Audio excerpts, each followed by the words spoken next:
Okay, I think we're ready to go now. Thank you very much for joining us to our second World Elder Abuse Awareness Day, our online forum. Topic for today is elder abuse prevention.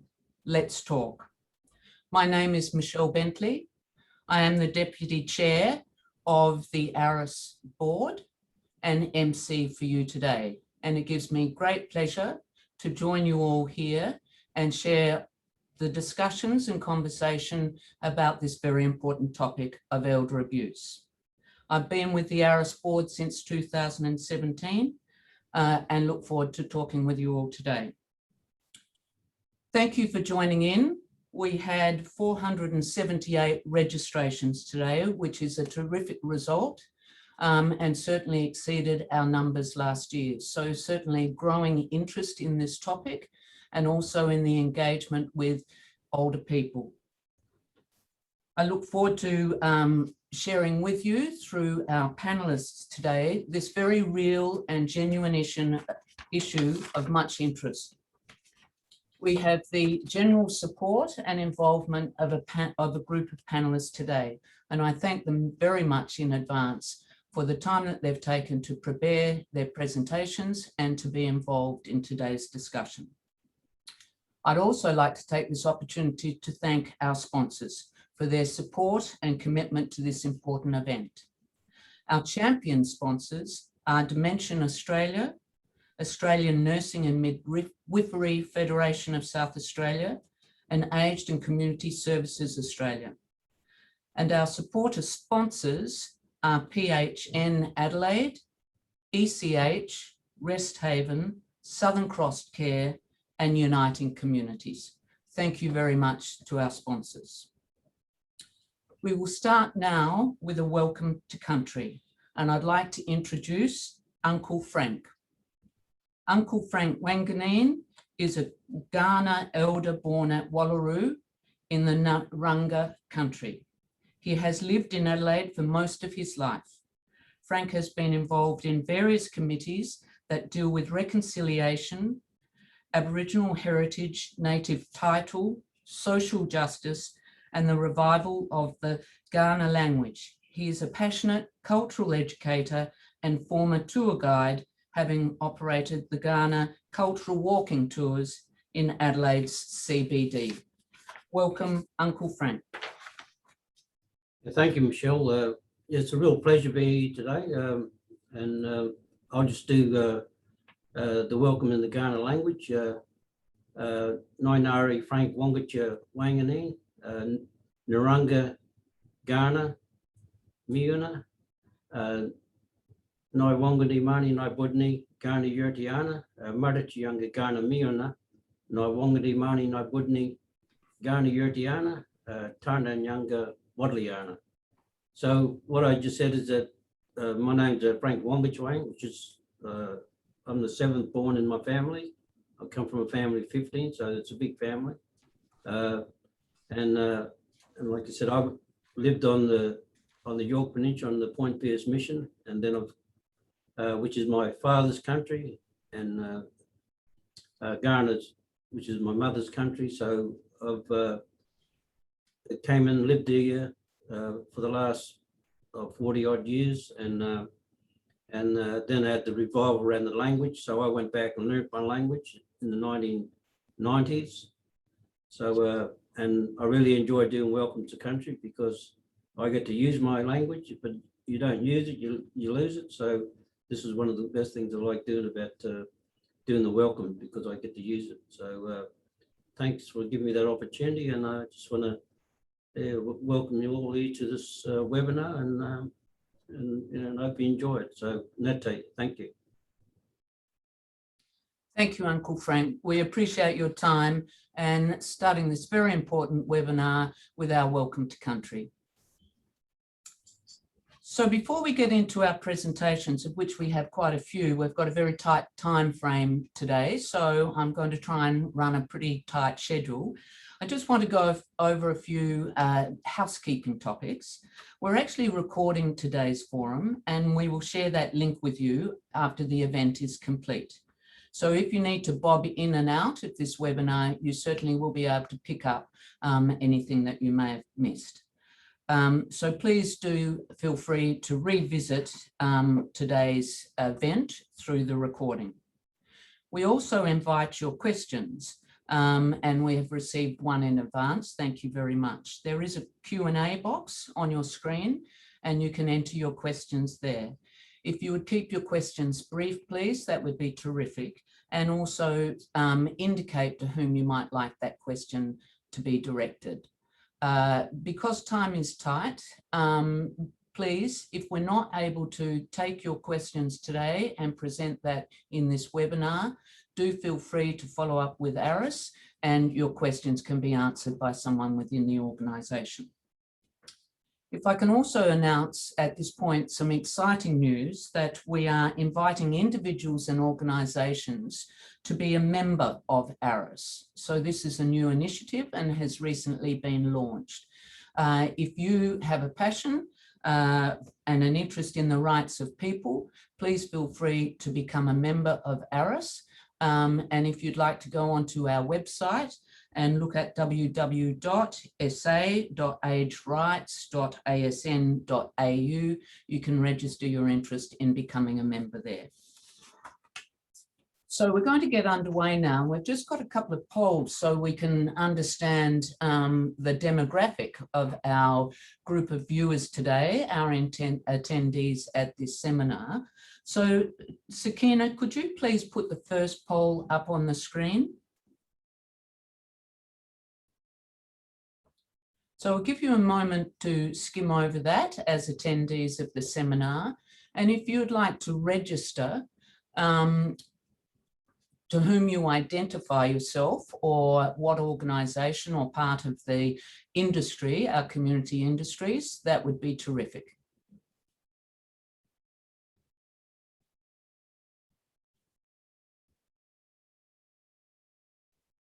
I can see there that we have a large proportion of aged care and community service providers, some community members, Commonwealth researchers, tertiary students, education and training organisation employees, and also health and allied health professionals. So we'll end that poll there. And you can see on your screen there the results of that. So thank you very much. We've got a good diverse representation from the community with varying particular interests in older people. So thank you. We'll now go to the second poll. So Sakina, if you could put the second poll up. Thank you. So just to get a sense of whether you're metropolitan, rural or interstate. We have some overseas representation. That's terrific. Thank you very much for logging in over the waters, and a very high proportion too of interstate attendees. That's great that you're interested in our topic here generated from Adelaide, and also of course our metropolitan and our rural and remote attendees. Thank you very much. We'll end that poll.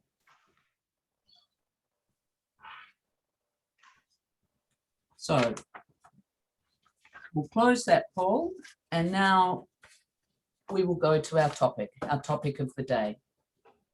Thank you, Sakina.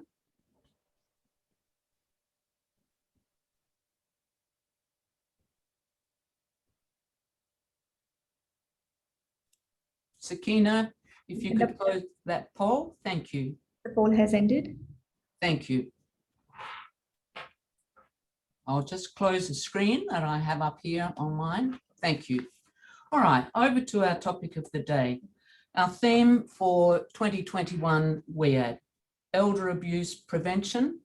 Let's talk. Elder abuse can be defined as a single or repeated act or lack of appropriate action occurring within any relationship where there is an expectation of trust, which causes harm or distress to an older person. Elder abuse can take various forms, such as physical, sexual, psychological, financial and/or neglect. As I'm sure we're all aware, COVID has created further uncertainty in Australia, and especially amongst older people. Lockdowns and subsequent inability to access support services and the difficulty of keeping social connections. So at any time and place, this is a very pertinent topic, but certainly it's risen, I think, to the consciousness of the community even more as a result of COVID. May I take this moment to acknowledge the great work of service providers. And I can speak from personal experience with that, as my mother has actually resided in an aged care residence. And I have great respect for service providers and the care that they provide. However, it has also come to light that there are many reasons for concern about the treatment of our elderly. And the Royal Commission has brought that to life and under focus particularly. But it is encouraging that as a result of the Royal Commission, we have increased dialogue about this very important topic. So this forum is bringing to light and creating some pathways to try and increase that dialogue regarding older people, with the intention to try and create a future free of abuse. Every year we invite organisations and community groups to stand up and to speak, to mark WEAAD. This year we would like to thank these organisations who have participated in WEAAD's activities. City of Onkaparinga, City of Salisbury, Estia Health at Encounter Bay, Hawker Memorial Hospital, Kapunda Homes, Linsell Lodge Aged Care, Orroroo Community Home, Premier Healthcare, the Claridge, Rest Haven at Port Elliot, Southern Cross Care, Darwin Community Hub, and also the Pines Lodge Southern Cross Care. We thank you for your support in this particular topic. So before we get started, I think it's probably important just to start with a disclaimer that any material or views expressed today are the views of the presenters and not necessarily the views of ARAS. The material presented is also of a general nature, and you should seek professional advice for your personal individual circumstances. Thank you.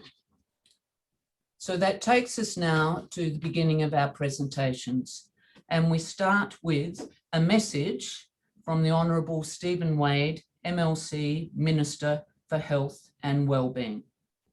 Thank you, Sakina. Good morning and welcome to the World Elder Abuse Awareness Day forum organised by ARAS.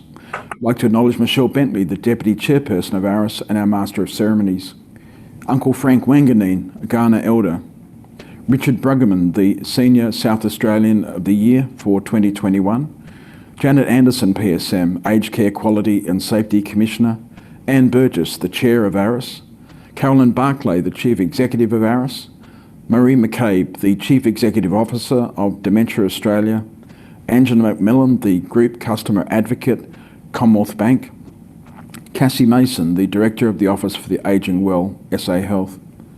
I acknowledge that the land I am speaking to you on today is the traditional lands of the Kaurna people, and I pay my respects to their elders past, present and future. I also acknowledge that some of you are participating in this forum on the traditional lands of other Aboriginal people, and I pay my respects to their elders. I am honoured to open the World Elder Abuse Awareness Day online forum and thank ARAS, the Aged Rights Advocacy Service, for inviting me to be involved in this way. The theme of the forum, Elder Abuse Prevention, Let's Talk, captures some of the challenges that we're all having to work our way through, particularly in the context of the COVID pandemic. Our commitment to prevent elder abuse can start with a simple conversation, with a simple act of talking about something that might otherwise be ignored or put in the too hard basket. Through the act of talking, we can unpack specific situations, and when our fears are founded, call out certain actions and behaviours for what they are: abuse. That naming, that speaking out, can be just as powerful on the phone or online as it can be face-to-face. Over the last year, when older people have been encouraged to stay at home and isolate themselves from others, phones and online communication have become vital ways to stay connected, to keep the conversations going, to check in on those who would otherwise might be forgotten, invisible, more vulnerable to abuse. We are all needing to commit time and energy in staying safe during the COVID pandemic. But that can't be at the expense of safeguarding older Australians from abuse. On the one hand, COVID is an opportunity to build communities in new ways. But COVID is also an opportunity for elder abuse to flourish in new ways. As we know, around 80% of elder abuse is committed by a family member, with 50% of that abuse being financial abuse. In October 2019, just before the pandemic, the Marshall government established the Adult Safeguarding Unit with a remit to respond to reports or concerns of abuse or neglect in relation to adults aged 65 or over who may be vulnerable. Last year, the Adult Safeguarding Unit remit expanded to include responsibility for responding to reports of abuse or neglect for adults living with a disability. As well as responding to reports and concerns, the ASU continues to raise awareness on ways to safeguard the rights of adults who may be at risk of abuse through presentations to a broad range of government, non-government and community organisations. The government is looking to develop a new 5-year safeguarding strategy and will soon commence a statewide consultation process. The new strategy will incorporate the ideas, thoughts and experiences of life experts, older people from diverse communities across our state. It will also draw on the ideas of other experts, academics and practitioners working in the field. In fact, many of you online today, I would encourage you to contribute to the important work later this year. Lastly, aligning with this year's forum theme of Let's Talk, I encourage all South Australians to speak out when it comes to elder abuse, wherever it occurs, whenever it is observed, and commend the Age Rights Advocacy Service for organising this event and for their deep commitment to building a world which respects the dignity, safety and independence of older people, a society free of elder abuse. Thank you.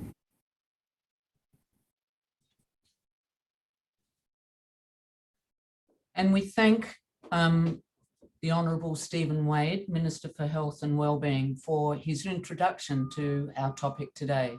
I think it was a perfect context from us to be able to leverage from with our various speakers today. So we thank his interest in this topic, his commitment to it, and his support of ARAS and all of the organisations who are working tirelessly to try and safeguard the wellbeing of older people.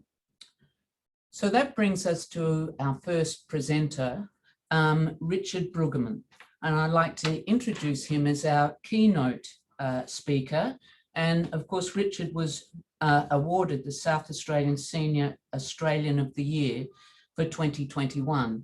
And congratulations, Richard. Richard was the Chief Executive Officer of the Intellectual Disability Services Council from 1984 to 2006. On retirement, he was appointed as Professorial Fellow in the Disability and Community Inclusion Unit of Flinders University, where he developed and ran the Graduate Certificate in Disability Studies, Leadership. In 2020, he was appointed as Authorising Officer under the COVID-19 Emergency Response Act 2020 to consider implications to detain people who lack capacity and whose actions were putting themselves or others at risk of infection. He was also appointed to the task force to investigate the systemic failures that contributed to the death of Anne-Marie Smith. Welcome, Richard, and we look forward to hearing you present on 5 things. Thank you, Michelle, and welcome to everyone, even though I can't see you.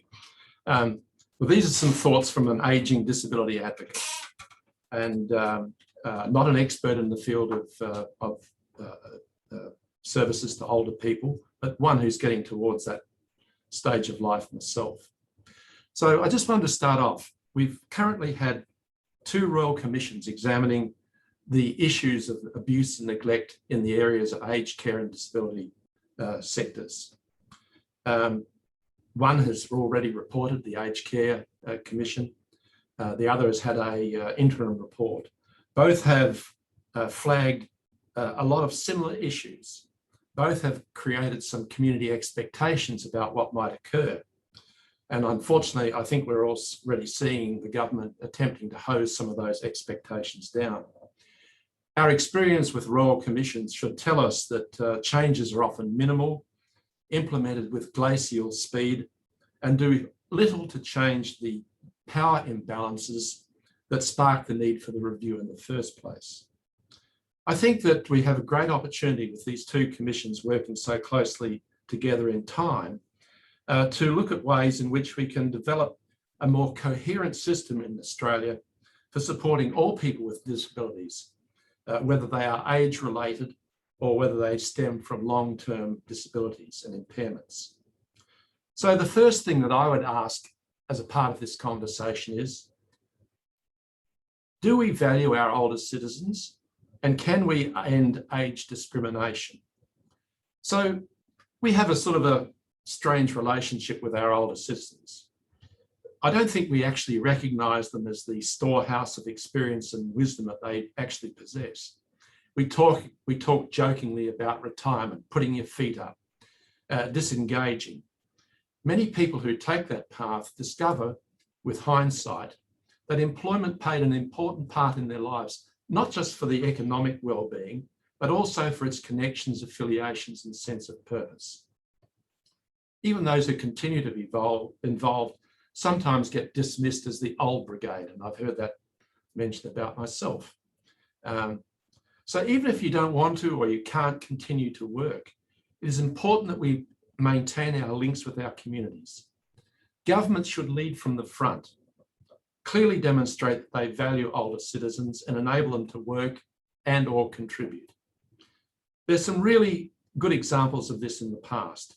After the 1986 Disability Services Act, the then Minister, Don Grimes, was actively involved in ensuring that all staff working in the field of disabilities were trained not just in developing their skills, but they also had values-based training, what was about developing empathy and respect for the individual.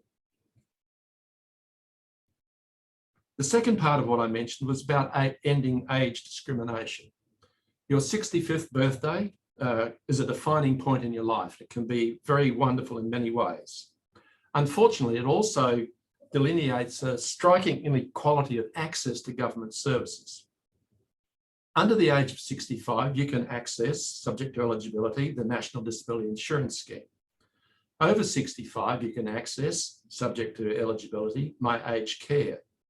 But what 2 individuals with identical needs, one 64 years of age and one 65 years of age, can access through those 2 programs can be mind-blowingly different.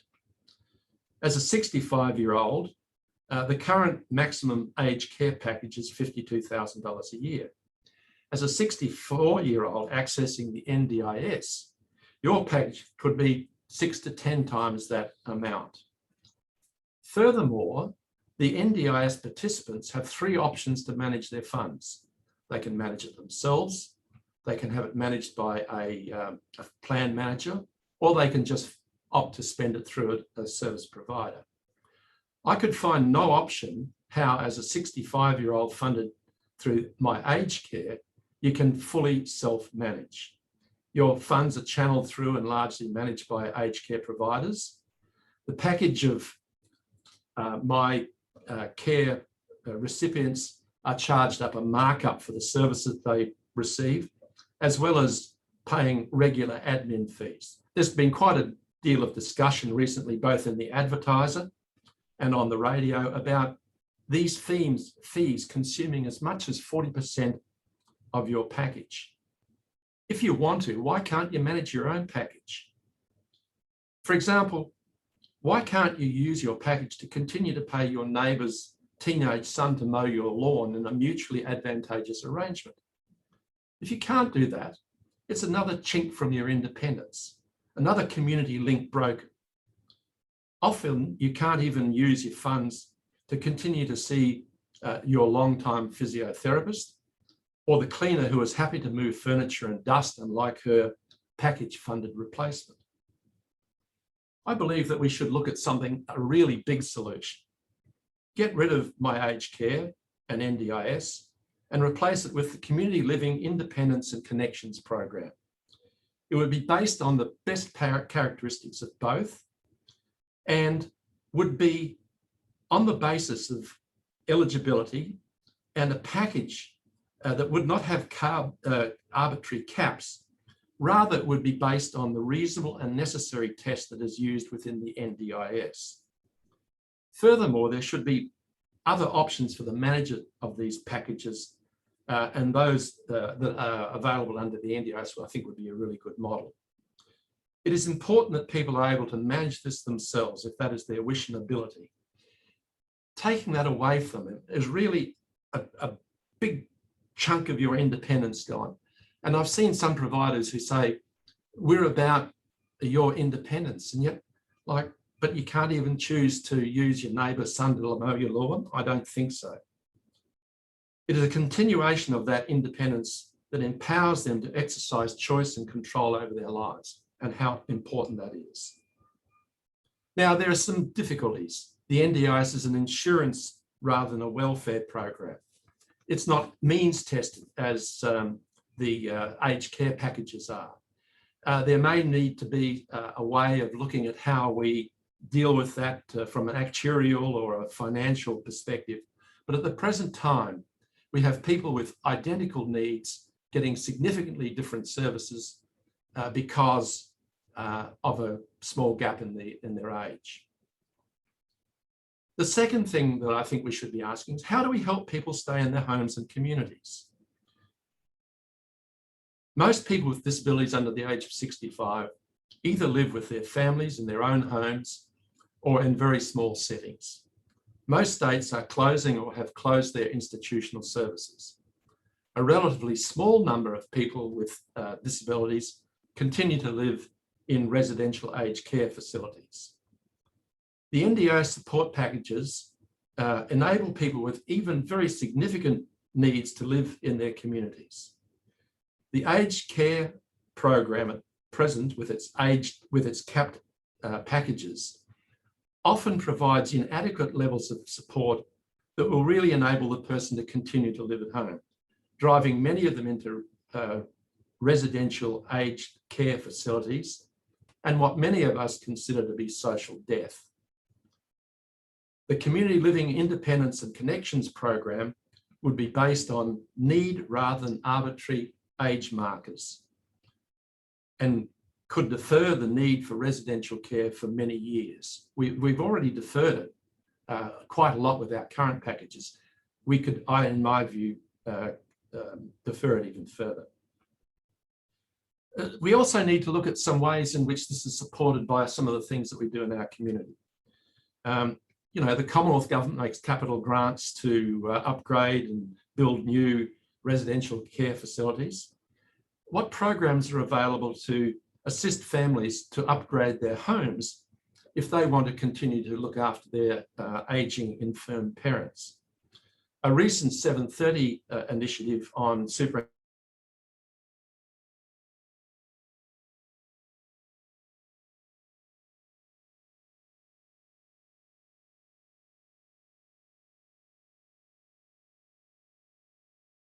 required. Now, being in a family home can provide the older person with a sense of social and emotional support, a sense of value and place within their family, an opportunity to share and maintain culture and traditions with younger generations, independence, privacy, and care facilities. However,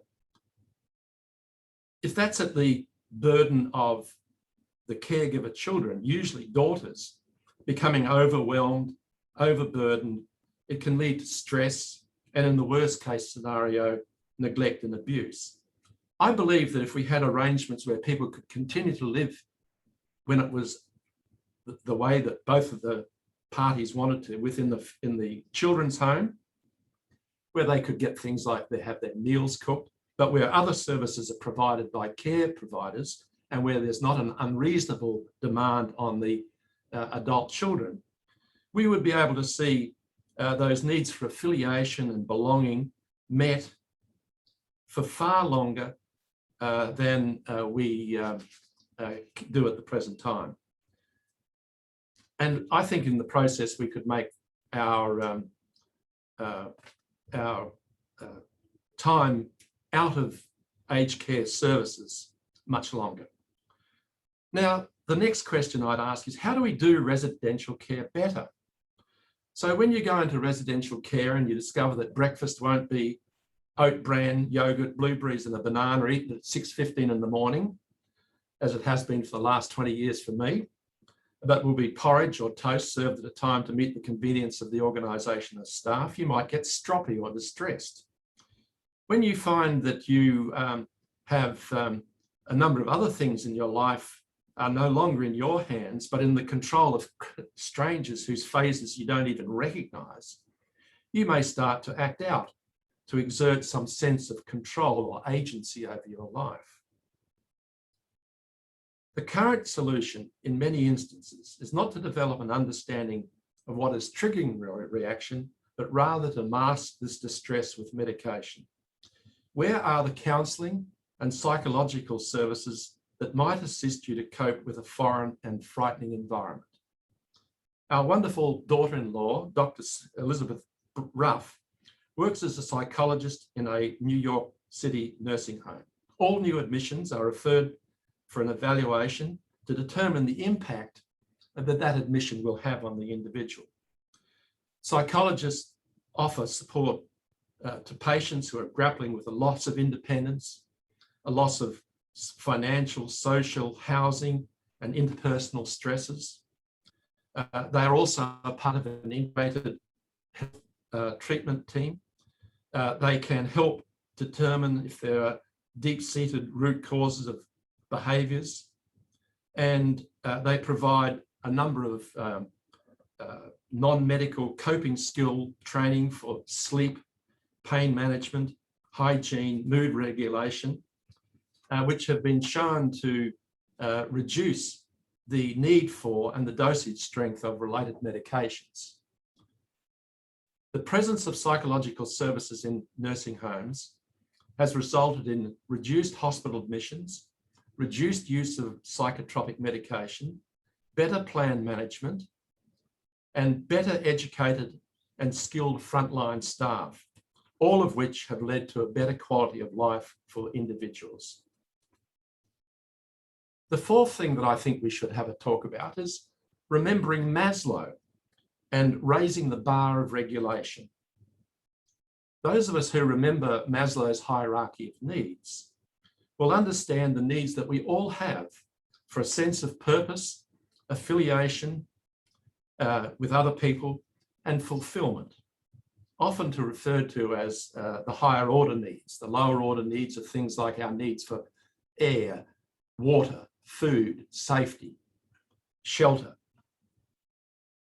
But we also have those higher order needs. And so in 2017, you may have seen the Old People's Home for 4-year-olds, a documentary series following a group of residents of a nursing home, most of them frail, immobile, and depressed, who interacted with a group of 4-year-old kindergarten students for several weeks. The results were measurable improvements in both their physical and mental health being. Why was this so exceptional that it rated a TV series? And what is being done to ensure that those higher order needs are being met? Social fulfillment is not just about congregating in a common room, playing a tambourine in an organised sing-song with a music therapist, or at least not for me, and I suspect most people. We also, in my view, have to raise the bar of regulation as a part of this question. I'm more familiar with the NDIS Quality and Safeguards Commission than the Aged Care Quality and Safety Commission, but I'm largely of the view that these commissions are concerned primarily with preventing bad things happening. The bad things being assaults, sexual assaults, thefts, exploitation. However, they're doing very little, from what I can see, to ensure that the good things are happening. And by the good things, I think I'm talking about those things that meet those higher order needs that I was talking about earlier. In my view, we might have just one regulatory body, which should work to a different set of enforceable standards that would include meeting higher order needs, such as a sense of affiliation, inclusion, and accomplishment as a key part of those standards. Were TripAdvisor to use the NDIS Quality and Safeguards Commission current approach, it would not report, "This is a great hotel. The rooms were spacious and beautifully furnished, and the food and service in the restaurant was exceptional." But rather, "This is an adequate hotel. You won't get beaten up in the lobby or have your luggage stolen." There are some organisations that are really doing a great job in ensuring that we meet those higher order needs, but I can see no systemic approach to ensuring that those higher order needs are being met as an enforceable standard. The next question I ask is, how do we safeguard rights? And I think there are two areas where the service for older people could learn quite a bit from what's occurring in respect to people with disabilities. The first relates to the use of restrictive practices. And this got a big mention in the Aged Care Royal Commission, and there's going to be some new regulations or rules about that. Within disability services funded by the NDIS, these practices are highly regulated by the NDIS Quality and Safeguards Commission, with an emphasis on strategies to reduce their use. Restrictive practices, particularly chemical restraint, are used in aged care services and should be regulated, again, with an emphasis on positive programs that reduce the use, the need for their use. This works in New York. I can't see why it won't work in Australia. The South Australian government should enact legislation mirroring the Disability Inclusion Restrictive Practices NDIS Amendment Act 2021 to ensure that there are appropriate authorisation processes for restrictive practices in aged care facilities. I think this is one of the most important things that we have to grapple with. I know that in the disability services, many of these restrictive practices, which are basically assaults on freedoms and used inappropriately, crimes and torts, we pass them off as just normal practice. And we actually developed a new language. False imprisonment, we called seclusion. And it just became a part of our normal practice. And when we examined this, what we found was that if these things were done to other citizens, all hell would break loose.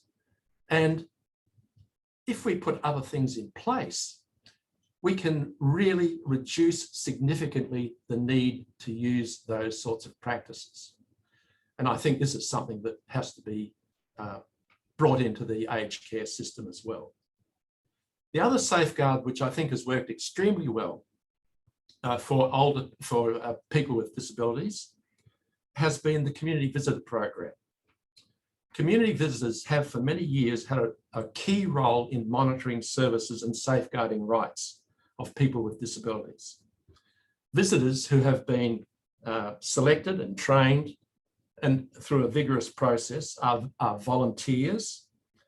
They visit a range of services, observe, ask questions, report on their findings to the principal community visitor. Any adverse findings are discussed with the organisation to ensure their accuracy, and where necessary to develop treatment plans. The reports of their visits, which covered both areas where there could be improvements and also areas where there were things being done really well and where there was cause for praise, are highly valued by disability service providers. It went well beyond dealing with the safeguarding of individual rights. Some reports have led to huge practice changes within organisations or systemic improvement initiatives. And just a little example of that. Maurice Corcoran, when he was the principal community visitor in South Australia, went into one service where the evening meal, night after night after night, was frites on white bread with sauce.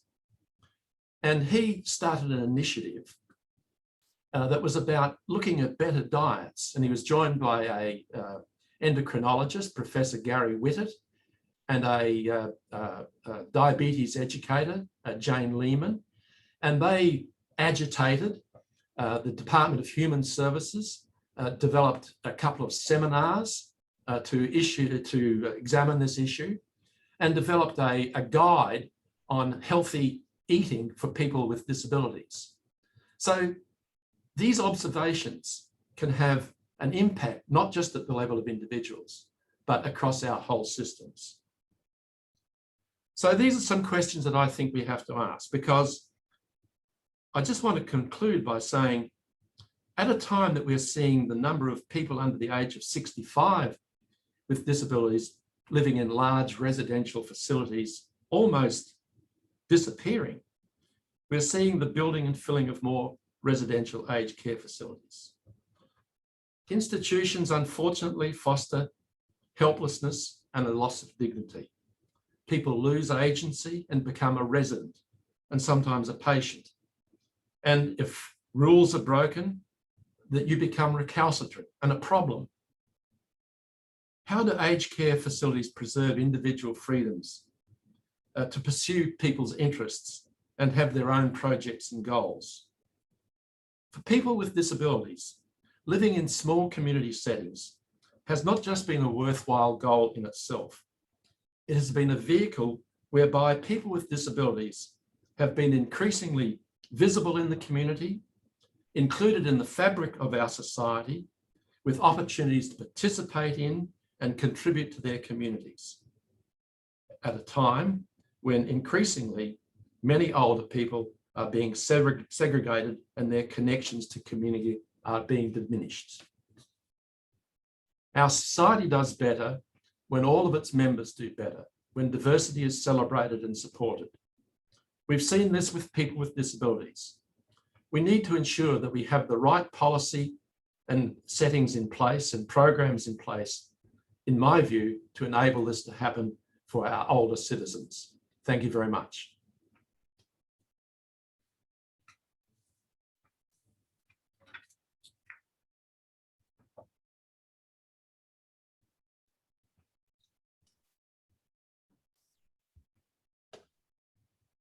Thank you, Richard, very much for your presentation.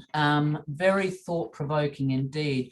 It almost seemed to me, as I was jotting down some notes and listening to you, that there wasn't a part of the holistic system of community and how we care for our older people that you didn't actually shed some light on and ask some questions. So you posed a lot of questions, but also shared a lot of suggestions too as to how we might address some of the issues that your lived experiences and your work in this area has provided you with great insight. So just to touch on a couple of the things you mentioned there, the value of older citizens and how we perceive that, and what might be our perspective regarding age discrimination. You looked at values-based training, so not just training in the more clinical or academic senses of caring for older people, but also in terms of how one interacts with others and brings their values to fore. You talked about the value that we can learn from the disability industry and the system and the Royal Commission in that, and how that might be applied to aged care. I think you want to turn on the head the residential and aged care system and give that a good overhaul too, which no doubt will raise some eyebrows with current providers in that sector. But certainly all very worthy points to contemplate and to thrash out and debate. And an overhaul too of the funding packages and how that might occur. And in fact, one of our attendees, Maria Johns, thinks it's a great concept, the community living packages that you suggested. And I think, you know, at the guts of it, it's the preserve individual freedoms and safeguarding the rights of older people, which is what we're on about, and trying to work out the best holistic system that we can to do that, whether people are in residential or aged care environments external to their home, or whether they're actually within their own homes or within family homes or those of friends. And providing in whatever way we possibly can, greater independence for older people to feel in charge and in control of their lives and to make decisions for themselves.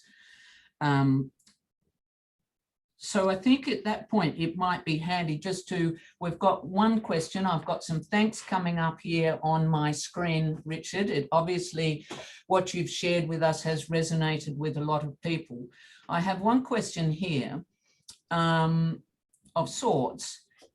Isn't excess fees charged by aged care providers classified as financial abuse, and limitation to services to consumer or residents classified as neglect? I certainly agree. And I mean, I've heard a lot of discussion on the radio recently about reducing fees and shopping around and who gives you the best fees, etc. But my view is, like, if tomorrow I had a package, you know, if I get bowled over and I'm in a wheelchair and I can't do some of the things that I could do, and I've still got my capacity to, you know, make my own decisions, what I would really like is to pay no fees, because what I'd like is my package, just like I can have under the NDIS, where I can hire who I want to do what I want, when I want, how I want, and to pay them. And all of that can be done under the NDIS without all of the, you know, issues of it being exploited, etc. When we talk about exploitation, that's another topic that I won't start on today. So yes, I you know, even the policy settings, in my view, are exploitative. One of the things that I believe is that I've been developing the idea of systems abuse. And I've said systems abuse is when people are harmed through the action, or more likely inaction, of decision makers, ministers, CEOs, managers, because of their indifference, lack of interest, awareness, courage, and or sense of accountability.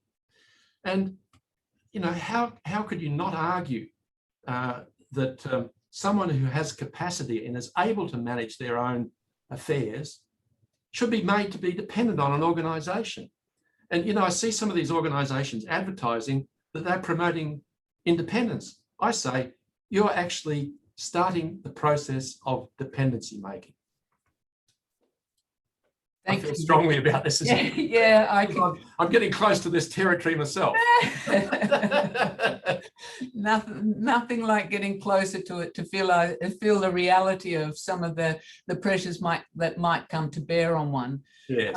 And Richard, it's wonderful to see your passion for the topic, because we need passionate people, we need educated people, we need people who have had immeasurable experience across the whole industry of looking after older people from all perspectives. And we hope you continue to find your voice and to find opportunities to share that with people who have influence and can make decisions, whether at a policy level, at a regulatory level, at a delivery level. So we thank you so much for your time today. That was an excellent presentation. We'd love to hear more, but we also have many other presenters too with great things to share with us. So thank you so much for that. I'll just add though, a comment here that's popped up on my screen. Loved your analogy with Maslow's hierarchy of needs. And I'm a great believer that that has great merit, even although it's a model that's been around regarding motivation for a long time. It's a terrific and still relevant model. And Debbie says she very much agrees and thinks that the right to take control for another person when they have the capabilities and a life or experience, etc. So a lot of affirmation for the things you said today. Thank you so much, Richard. Well, thank you for the opportunity to be involved. It made an old guy feel wanted, which is what we all want. Very important. It is what we all want, to feel valued and wanted. Yes. Thanks Thank you so very much, much, Richard. Thank you. And so now that takes us to our second presenter, Janet Anderson, Aged Care Quality and Safety Commissioner, Aged Care Quality from the Aged Care Quality and Safety Commission. Thank you, Janet. A little bit on your background that I'll share with our attendees. Janet has been the Commissioner of the National Aged Care Quality and Safety Commission since its establishment in January 2019. As Commissioner, she leads a workforce of around 750 staff across Australia with statutory responsibility for regulating the Commonwealth-funded aged care sector. In 2009, Janet was awarded a Public Service Medal for her contributions to health system policy. Janet will speak with us today on the Serious Incident Response Scheme. Welcome, Janet. Oh, thank you very much, Michelle, and hello, everyone. It's quite an act to follow, and I would love to pick up on some of the comments that Richard offered, because I think it was very insightful. And he had, as you said, some very rich insights, I think, to share generally with the participants today. I understand his scepticism about the Royal Commission, the Royal Commissions generally, and their impact, and he would certainly not be alone in having that view. But I can assure everyone participating today that the Commission I lead is very clear about the new expectations that have been placed upon us as the regulator of Commonwealth-funded aged care, and we are well underway in implementing new initiatives against those expectations. One of the areas we've worked on, which is in fact out ahead of the final report of the Royal Commission, relates to what I'm going to talk about with you today, and that's the Serious Incident Response Scheme. And I hope a number of you online have heard about this. It's very recently commenced, and I'll be taking you through a short slide presentation, setting out some of the architecture of the scheme, its motivating force, and some of the ways in which we are assisting in improving the quality and safety of aged care in residential care by means of this new scheme. So I wonder if we could start, please, with the slides. Okay, next slide, please.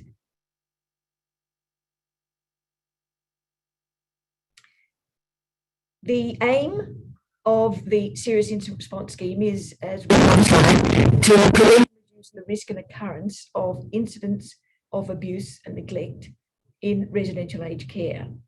Now, quite clearly, its motivating force is an understanding of the need to ensure the safety and well-being of aged care residents, and in fact, to support their right to a safe care environment, safe care, and protection from harm.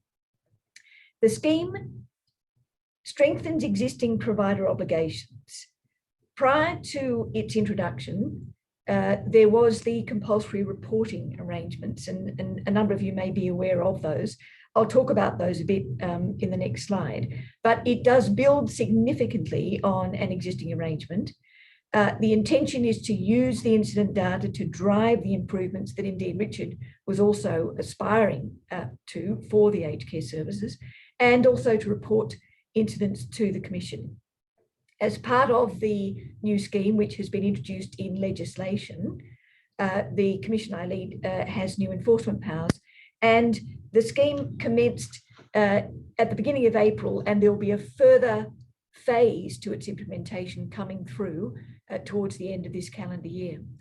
But before I move off this slide, I suspect you have some definitional questions. So let me be tedious for a moment and share with you the way in which the legislation defines incident.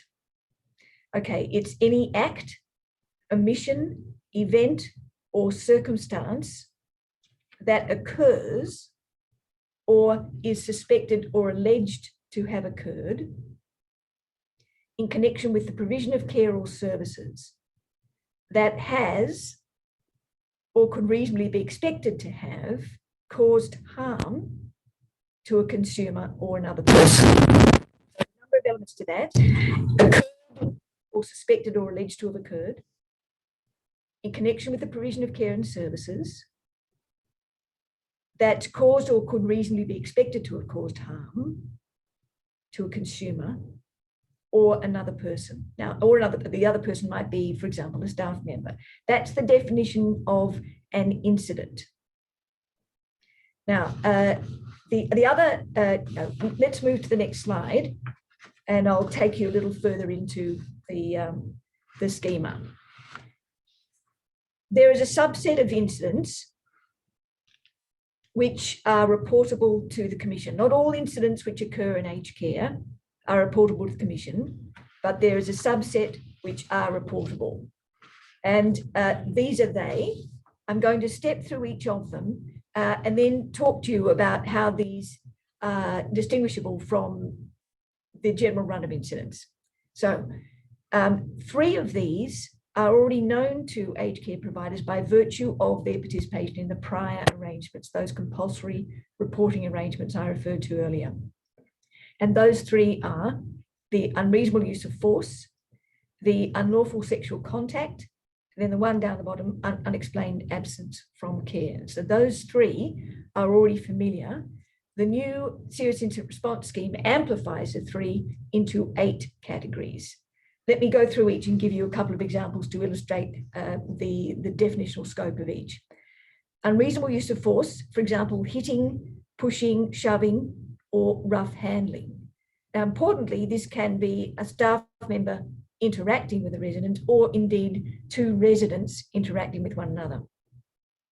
Unlawful sexual contact or inappropriate sexual conduct can include sexual threats or stalking, or sexual activities without consent.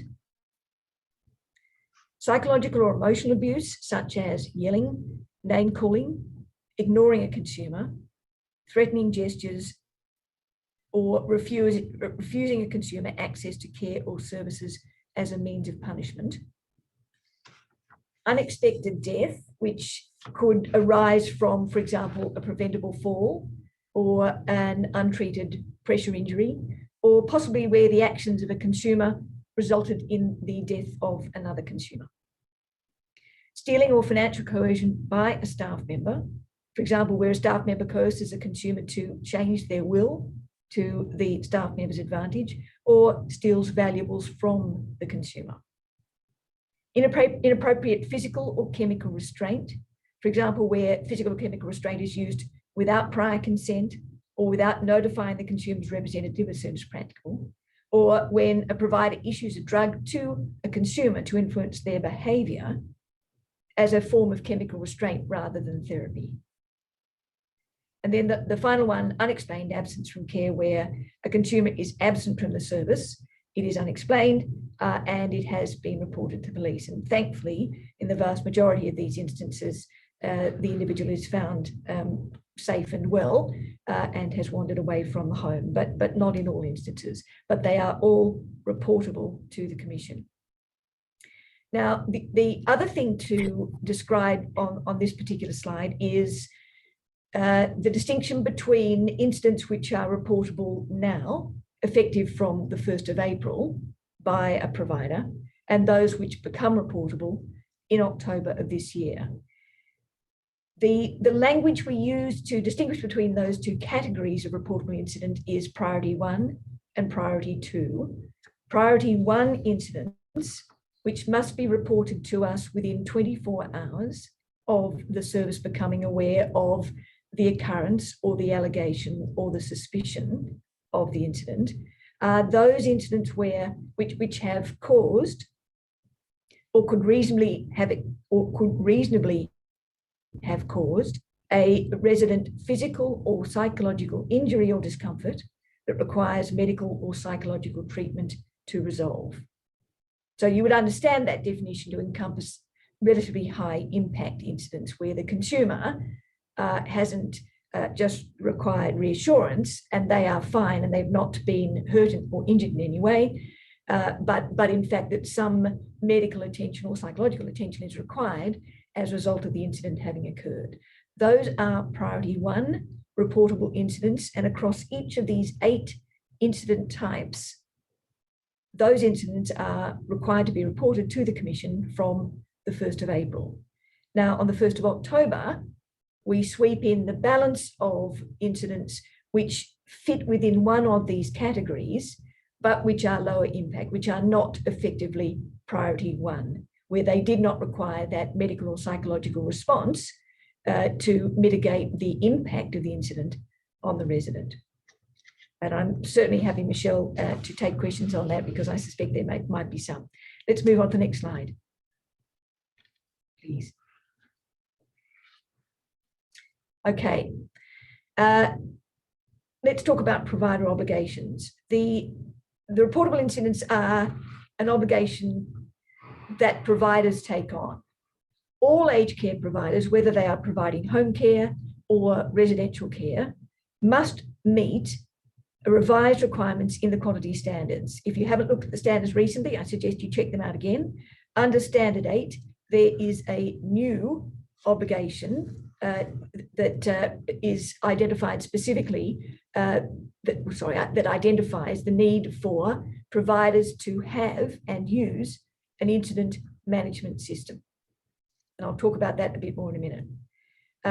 So all providers must have an incident management system which they use to record and analyse and record responses to incidents which occur in the home. And as it says in the second line, identify, assess, respond to, record all incidents and near misses impacting consumers. Now, near misses is a useful adjunct category where something bad didn't happen but could have happened, but for some lucky circumstance did not happen. And they are also learning opportunities, are they not?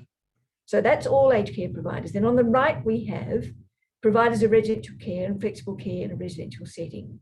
In addition to the dot points on the left, these providers specifically must also notify the Commission of reportable incidents within the required timeframes. And I've just taken you through those 8 incident types and the priority 1 expectations, and notify the police or other bodies where there are grounds to do so.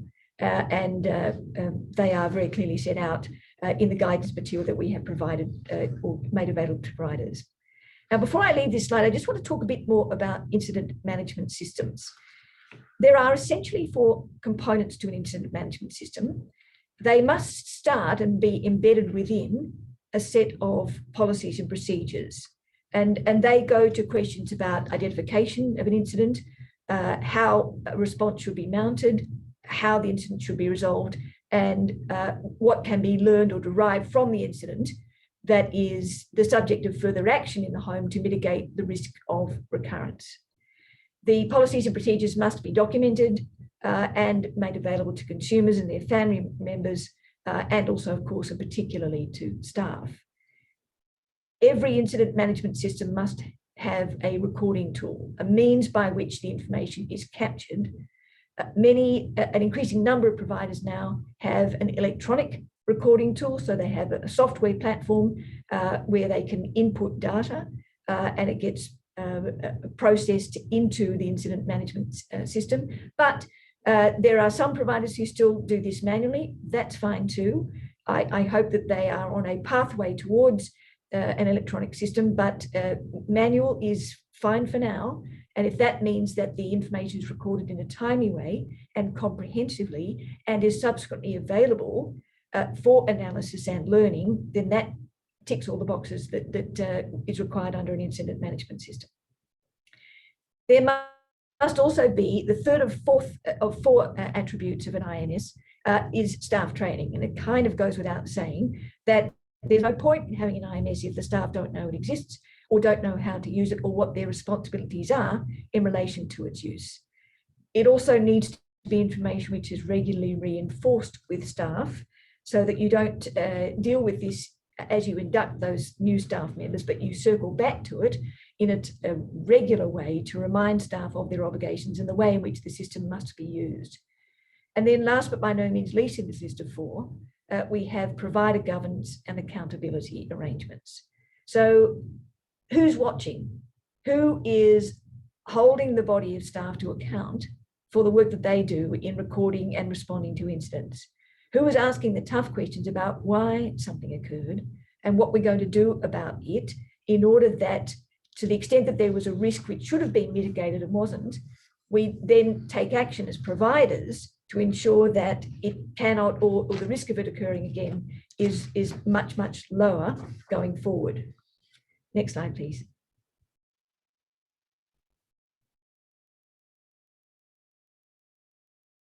Okay, I'm going to spend a bit of time on this. By now you might be asking, well, you've talked about what are the reportable incidents, you've given us the categories, and we understand your expectations of providers in terms of having an incident management system, but how does this improve care? Well, this is the diagram which demonstrates exactly how this is going to happen. If a provider understands the serious incident response scheme as about an additional obligation to report, then I would say somewhat provocatively, they've missed the point. Because the serious incident response scheme is in fact the platform for continuous improvement. And this diagram demonstrates it. Let's start with one, ensure leadership and a safety culture. It is the obligation of every single approved provider and their board to ensure that there is a safety culture prevalent in everything that staff do, in the systems and policies and practices prevailing in every single residential aged care service. And as the text indicates, prepare for incidents by ensuring leadership around risk mitigation, incident management, creating a safety culture. Embed critical enablers, policies, procedures, the way we do our work around here, which ensures that we are keeping residents safe as thing one. Two, respond to an incident. This is the response required of the provider, both in the immediate aftermath of the incident to ensure that any impact on the resident is quickly addressed, and any other residents who may have also been impacted, and to address any ongoing risks. If there is a risk identified which continues in that organisation, then clearly you require an urgent response to mitigate that risk. Record and report the incident. I've talked a bit about this. The recording task is in the IMS. The reporting task is both internal and principally internal, and may also be external to the Commission if it falls into the category at the moment of priority one reports. But the reporting internally is part of the governance and accountability. Who needs to know that this happened? How quickly do we need to tell them? It's part of the policies and procedures. But those reports must be made available to management, to senior executives, arguably to the board, at least in a synthesized form, in order that the board can ask the tough questions of the organisation and make sure that people are held to account for what's happened and what has resulted from that incident. And that goes to the analysis of the incident. This is something which is utterly conventional and routine in health services. We are now getting better at it in aged care, and we need to get even better. And the SIRS is the platform for aged care providers to become even more proficient in the analysis part of the circle. Implement action. So on the basis of what you now understand about that incident and possibly a sequence or trend of like incidents in the residential aged care service, what are you as that service going to do about it? What remedial actions have been identified as required to help prevent any future reoccurrence? And it can't be set and forget. This needs to be subject to ongoing monitoring. Did the remedial action we took make the difference we expected? If not, why not? What do we need to do differently or more than that in order to achieve the right outcome. Closing the loop is equally important. Sharing the lessons learned from that analysis and the action which has subsequently been taken. Management, leaders, staff, and consumers and their families all benefit from understanding this proactive series of actions that are initiated by aged care providers. And then, of course, the closing the loop with the sharing lessons feeds right back into reinforcement of the safety culture, and we're back to one. So this is a virtuous cycle, and full implementation of the serious incident response scheme by a residential aged care service should feature each one of these stages. And by that means, they are embarking on a journey of continuous improvement. They are committing themselves not just to keeping aged care residents safe and protecting them from harm, but constantly reviewing, refining, and improving the safety and quality of the care that they are delivering to those consumers, keeping the consumer firmly at the centre of the picture. Okay, next slide, please.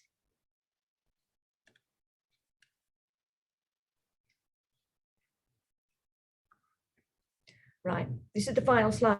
And as I was reviewing these last night, I realized I omitted a couple of dot points. So I'm going to start it a little bit differently. The information on this slide goes squarely to the serious incident response scheme, which is the topic for the talk. But in fact, there are other things beside this that we do as a matter of routine, if you like. So to insert a few dot points above the first one here, we continue to assess residential aged care services against the aged care quality standards. And I mentioned at the outset that there is a revision to the 8th standard. And if you haven't looked at the standards recently, I commend them to you. There is an app that you can get on your phone, both Android and Apple, and you can dial up the standards anytime you would like, whenever you like, and you will note under Standard 8 that there is a new requirement inserted at 8.3D Roman numerals 4, which reads, managing and preventing incidents, including the use of an incident management system. So we have squarely positioned that obligation within the standards against which every single residential aged care service is assessed by the Commission. The second thing I'd add in is that we continue to manage complaints about incidents impacting residents. So the serious incident response scheme is available to providers in terms of the way in which they manage incidents and report a subset of those incidents to the Commission. But our complaint channel, and you can access it through an 1800 number or online, webmail system, whatever, or indeed by phone. There are many ways you can come into the Commission to log a complaint with us, but it is available to anyone. It is available to a resident, to the resident's family, to staff, to third parties outside the organisation, relatives, friends, whomever. We also have confidential and anonymous opportunities if an individual complainant does not want to disclose their own identity or does not want their identity disclosed to the aged care provider. We have the facility to manage those as well, and we continue to do a very substantial amount of work in that area. We are managing routinely now at least 8,000 complaints annually. Not all of them, of course, have to do with incidents, but a subset of them absolutely do. Now, moving on to the dot points on this slide, we have been given carriage of managing and administering the serious incident response scheme as a Commission. We have provided a very substantial wedge of resources and guidance to the aged care sector, and that grows monthly. Again, if you go to our website and find your way to the serious incident response page, you will find literally 15, I think, and I haven't counted most recently, it may even be more than that, resources, separate resources available to anyone who wants to read them, providing detailed information on the content of the serious incident response scheme, provider obligations, and what it all means and how it all plays out. We are looking to use the information gleaned from incident reports to enhance our understanding of risk, to feed into our risk profiling, of residential aged care providers, both for specific services and for the sector as a whole. And we use it to engage with individual services proactively and to inform our engagement if we are there for another matter and we know about them, that they have had these numbers of serious incidents, and also to understand where risk resides across the sector. We have been given additional powers and have existing powers we have used to take proportionate regulatory action in response to incidents. So at the lower end of the spectrum, and we've used this a number of times already, we can require the provider to investigate or initiate an external investigation and submit a report about the incident. We can and have undertaken an unannounced on-site assessment contact or investigation of a particular notification. And indeed, we have a range of compliance enforcement actions available to us, an expanded range, courtesy of the SIRS legislation, that we can also use. I'm not going to recite the entire list because while I know providers are interested in it, I actually don't think it's the main point. We have means of enforcing action by providers to remediate the risks that are identified through a serious incident report, and they are many and varied. But we use them on a proportionate basis. They are risk rated so that if we are very alarmed by a particular notification and we have evidence which gives us reason to believe that there is unmitigated risk continuing on that site with that service, then rest assured we will move very quickly. We will move very quickly to investigate it further and then place certain compliance enforcement obligations on providers, which may include not admitting any further residents, which may include engaging an independent advisor to work closely with them to remediate the risk, to effectively return to full compliance with the aged care quality standards and to demonstrate to us convincingly that they've done everything necessary to ensure that they have mitigated the risk of that ever happening again. We are also busy publishing information back out to the sector on findings from the notifications we've received. We have recently published our first insights document, and I've given you the front page here. That is also available online. It gives an outline of the first 6 weeks of the program. It provides some statistics on the number of notifications we've received, which are in scope, priority 1, and how they sort themselves across those 8 category types, and then gives an indication of the investigations we've undertaken so far, and that we will continue to pursue. One final comment by way of closing. The Royal Commission recommended the establishment of a serious incident response scheme. As I said in my opening remarks, we were well on the way to designing and implementing this before they even put that recommendation between 2 covers, because we have been aware for the last year at least that this was a necessary extension in the existing arrangements. The Royal Commission also recommended that work be done to explore and indeed implement a version of serious incident response scheme in home care.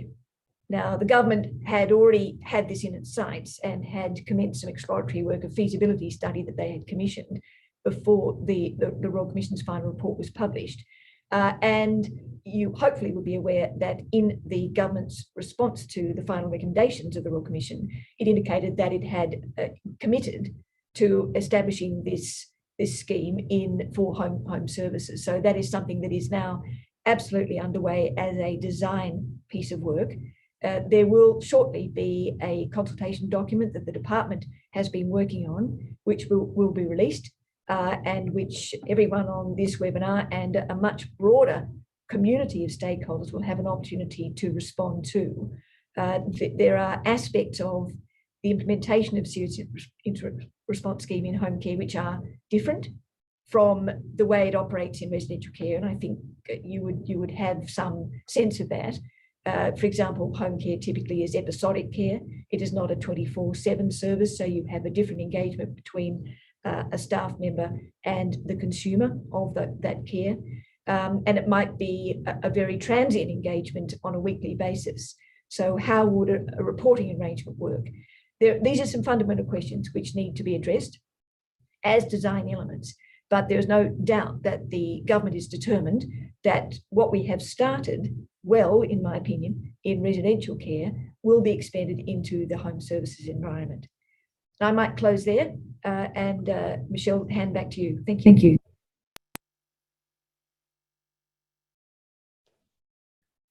Thank you very much, Janet. Very informative presentation indeed. And again, no doubt a lot more time could be given over to the topic and helping attendees understand the range of responsibilities and work of the Commission.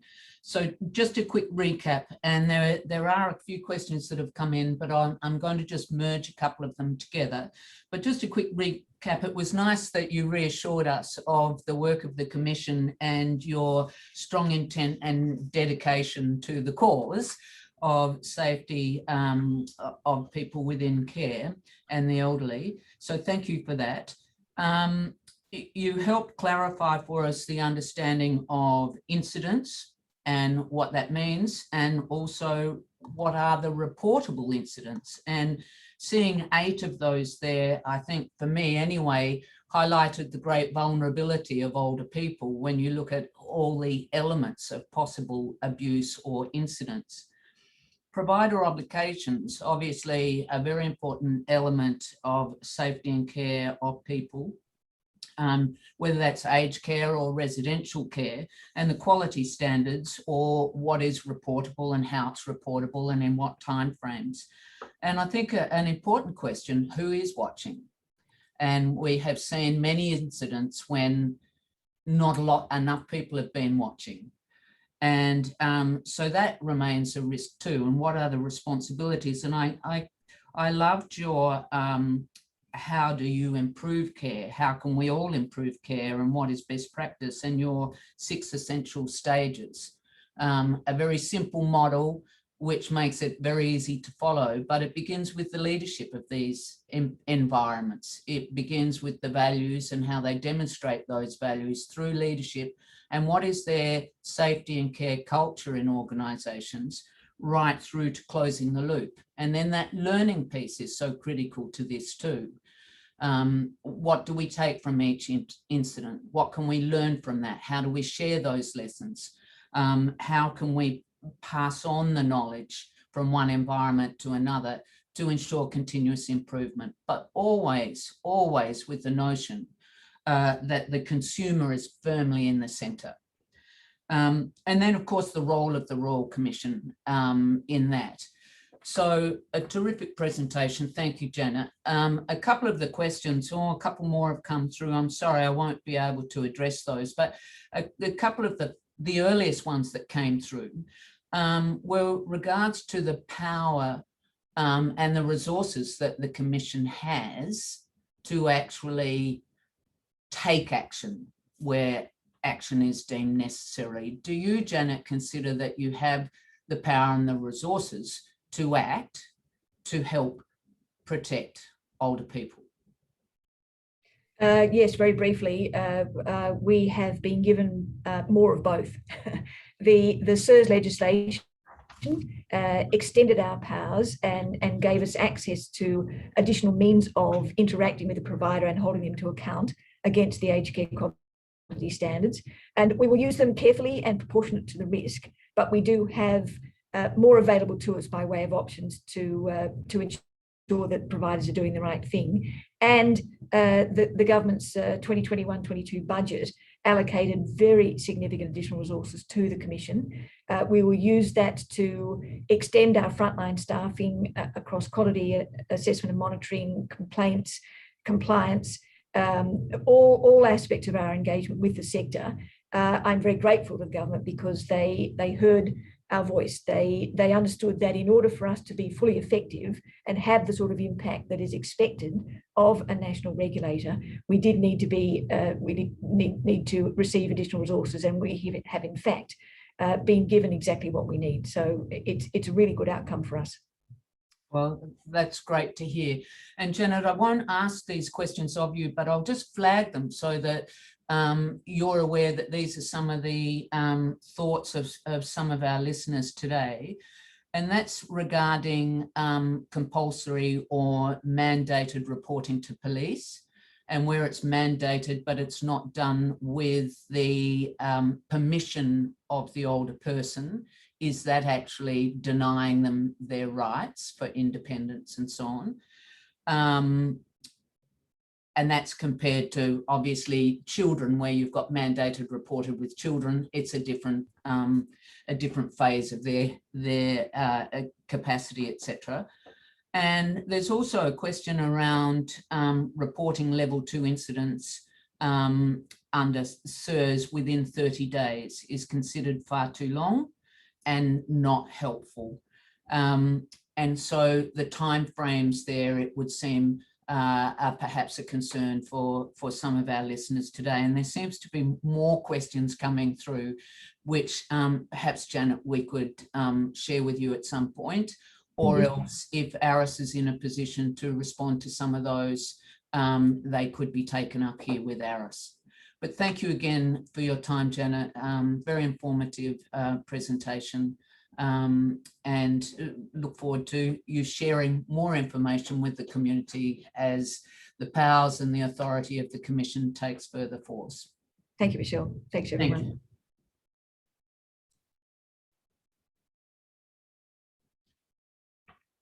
And so that now brings us to our next presentation. ARAS's very own Chief Executive, Carol-Ann Barkla. Carol-Ann has a passion for working in partnership with older people. She has over 20 years experience as a registered nurse, lawyer and executive, spanning health, aged care, legal, not-for-profit peak bodies, policy, sector development and social justice. So a wonderful platform of career experiences for which she leads ARAS admirably. And she's going to speak today on the topic of state of the nation. Thanks, Carol-Ann. Thanks, Michelle. Slide 1, please, Sakina. Thank you. So today I'm going to be talking about the state of the nation in 20 minutes. It's very optimistic to do so, but I also encourage people to email me and ask questions, and we'll certainly get back to you. So around 15% of the Australian population is aged over 65. That's approximately 3.7 million people. Australia has an ageing population, and this number is predicted to rise to 23% of the population by 2055. While there is no established level of prevalence of elder abuse in Australia, studies in the United Kingdom and Canada have found that between 2% to 8% of people aged over 65 experience at least one form of abuse in any 1 year. Evidence also suggests that most abuse of older people is intrafamilial and intergenerational, making it challenging and complex to address. We await the release of the Australian prevalence study to see what is happening in Australia. So I'm going to be covering the fast stats on ARAS service delivery in the financial year 1920, some information about the COVID-19 impact. We're going to look at the Australian Law Reform Commission report, Elder Abuse and National Legal Response, and have a good look at the national plan with a particular lens over enduring powers of attorney, where are we up to, and also aged care, where are we up to. A bit of a snapshot on the Royal Commission into Aged Care Quality and Safety and some future directions. Next slide, please. So, last financial year, we delivered 3,286 individual information advocacy cases. It's an 18% increase from the previous year. We delivered 402 education sessions, slightly down due to COVID-19. However, we were nimble and also recorded online videos and sent these out to residential aged care facilities to ensure communication was occurring. As part of those education sessions, we had 6,319 participants. We had 49,776 website page views. We had 6,140 contacts from the public. That's a phone call every 20 minutes during opening hours into our office. We have 2,051 subscribers to our news. Just taking a closer look at the abuse prevention advocacy, we had 851 information advocacy cases. We did 107 education sessions to the general community, including staff of aged care, health professionals and Rotary clubs and a variety of community organisation. Primarily, the abuse reported was mostly financial with 31% and psychological 42%, with sons 33% and daughters 37% reported as the most common abusers. For more information, I recommend that you have a look at our website and including our annual reports that detail some case studies as well. So let's look at the impact of COVID-19. So slide 3, please.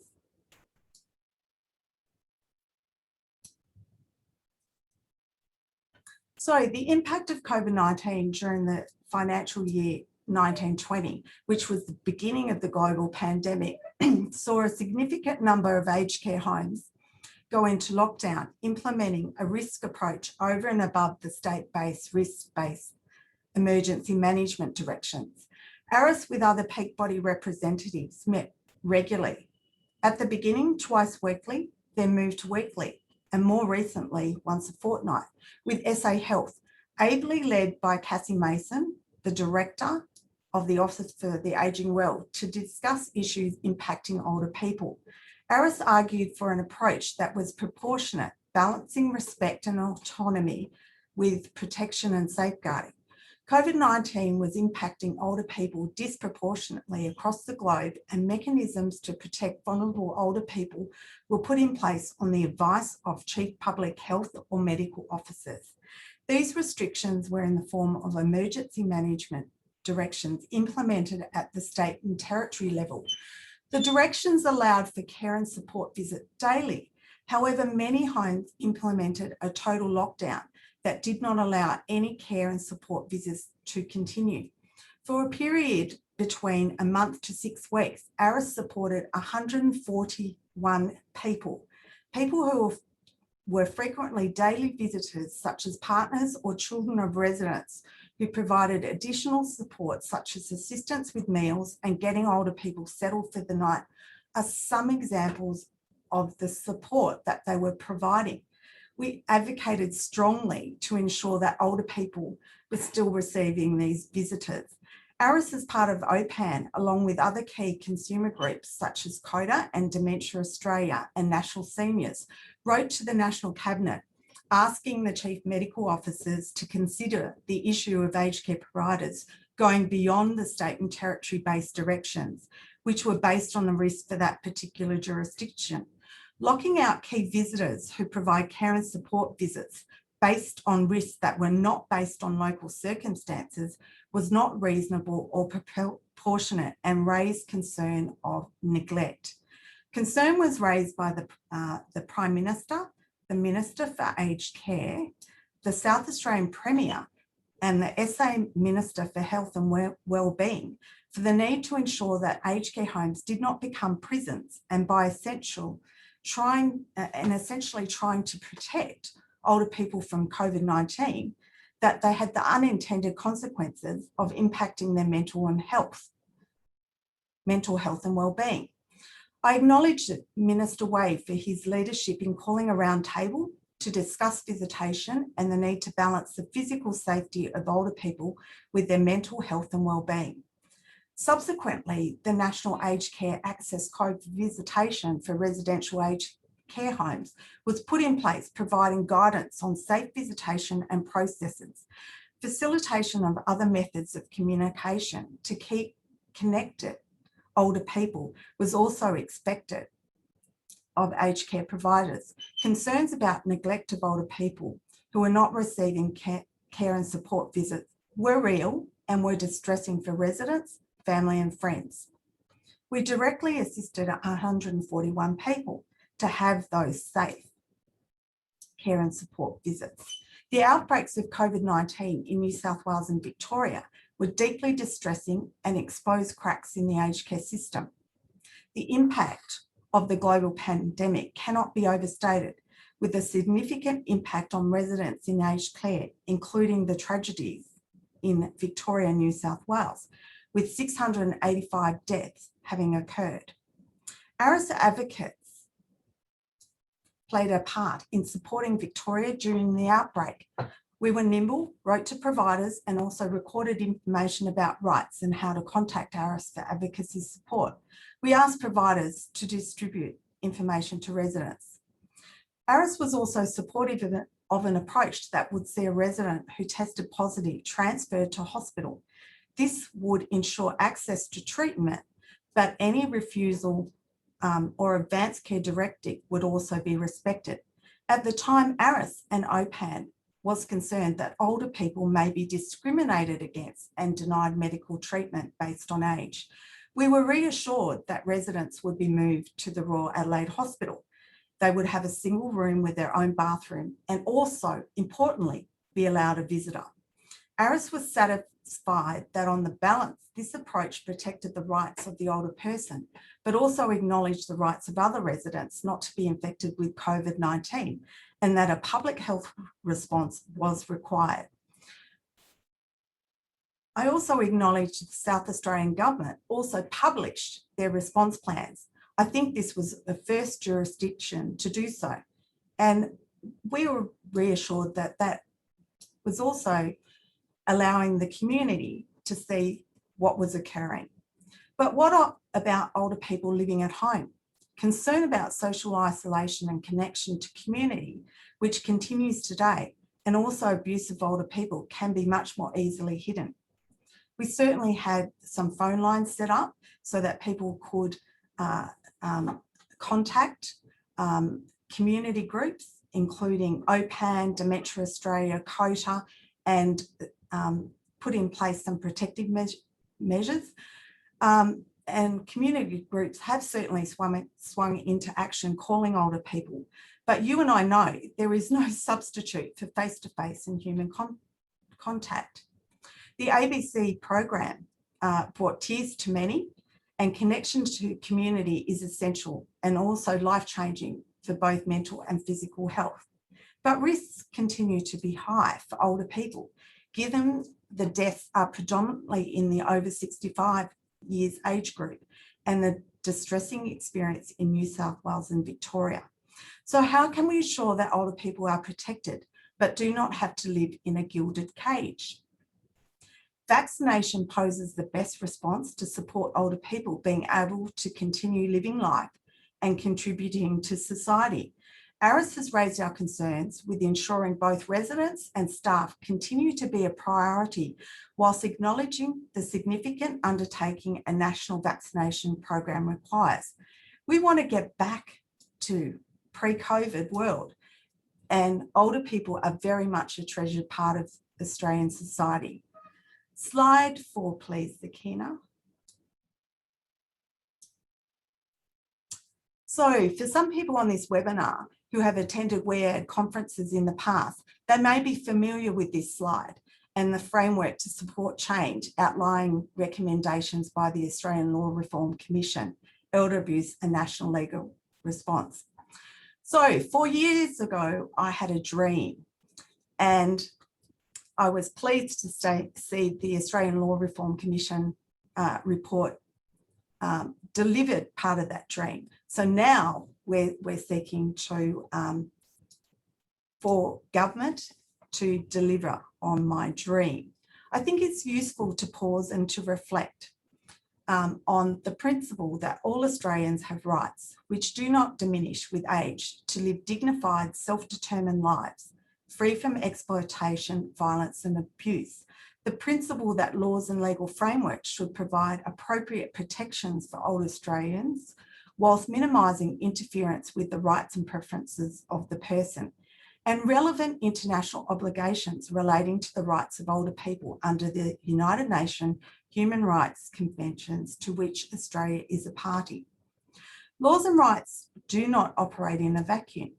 Last year, who would have thought that we will continue living in a global pandemic? They operate in a context of the community, and resources also need to be available to ensure that laws can be applied. There are a variety of different responses required depending on circumstances. Some responses will be legal or law enforcement, some health and psychological support, some physical resources, and of course, community development in regard to prevention and building understanding. Overwhelmingly, any imposition on a person's rights must be proportionate. So next slide, please, Sakina. So the national plan came out of the Australian Law Reform Commission report, and it provides guidance across the national, states and territory governments. So it was launched on the 19th of March in 2019. It was endorsed by the Council of Attorney Generals. It also recognised contributions by health, ageing, senior ministers from jurisdictions across Australia. It was a shared understanding of abuse of older people and the complexity that requires a multi-jurisdictional, multi-sector approach to elder abuse. Abuse of older people is a health and social problem which can have devastating consequences. Under each initiative, there are initiatives which are attributed to the Commonwealth, states, territories, and territories assisted by the Australian government. There is an implementation plan and also a stocktake of elder abuse prevention and response activities that I encourage you to inform yourself of. The links are on the screen. The priority areas are enhance our understanding, improving community awareness and access to information, strengthening service responses, planning for future decision-making, and strengthening safeguarding for vulnerable older adults. I intend to focus on the issues of ensuring appointments, specifically the harmonisation of laws for powers of attorney and a national register. These are both recommendations, from the Australian Law Reform Commission report and are ones that are currently being considered and investigated. Let's take a look at enduring appointments. Next slide, please, Sakina. So the recommendation was to implement nationally consistent or harmonisation of laws about powers of attorney, guardianship and personally appointed substitute decision makers. ARAS is concerned to progress this work as it is clear after numerous inquiries and governmental discussion, the issue is not if the laws should be harmonised and whether a national register should be developed, but how to progress this work so that older people's rights are promoted and protected. The laws in each jurisdiction for making substitute decision-making appointments, such as enduring powers of attorney, differ in both substance and form. Older people are calling for harmonisation, and this is particularly the case for people living at borders. It is hard to understand why I would need to complete different documents for different jurisdictions just so I can deal with my financial matters. More and more older people move across jurisdictions. Grey nomads, for example. There is no law other than in Tasmania which requires people to register substitute decision-making appointments other than for land transaction. The problem this poses for older people at risk of elder abuse is that there is no consistent law or practices which balances their desire to be able to make substitute decision-making instruments with relative ease with their need to have adequate safeguards concerning the potential misuse of the appointment. This is particularly important for older people who are diagnosed with and living with dementia. To be clear, ARAS supports supported decision-making, which focuses on ensuring the person receives support to be able to make a decision. However, older people also want to have choice and control over making decision and documenting such a decision for a time when they may not be able to make those decisions.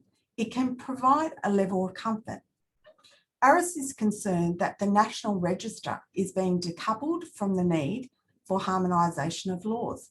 We believe that nationally consistent laws and a national register is interconnected.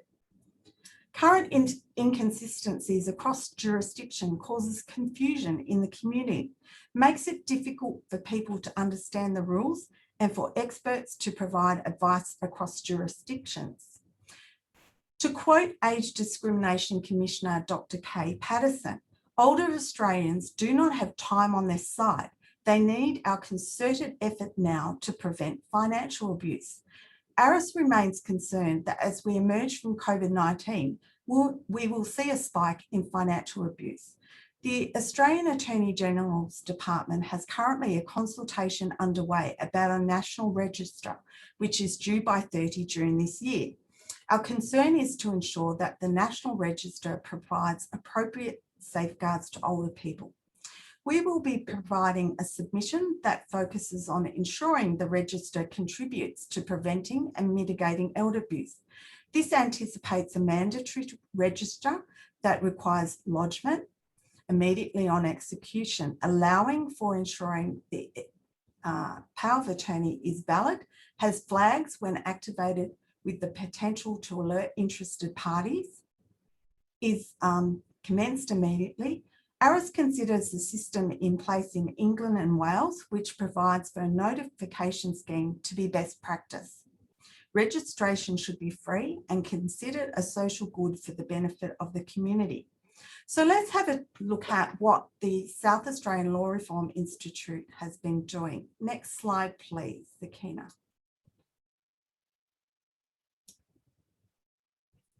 The South Australian Law Reform Institute, based at Adelaide University, has undertaken significant, extensive consultation across South Australia about powers of attorney and has provided a significant report with 120 recommendations.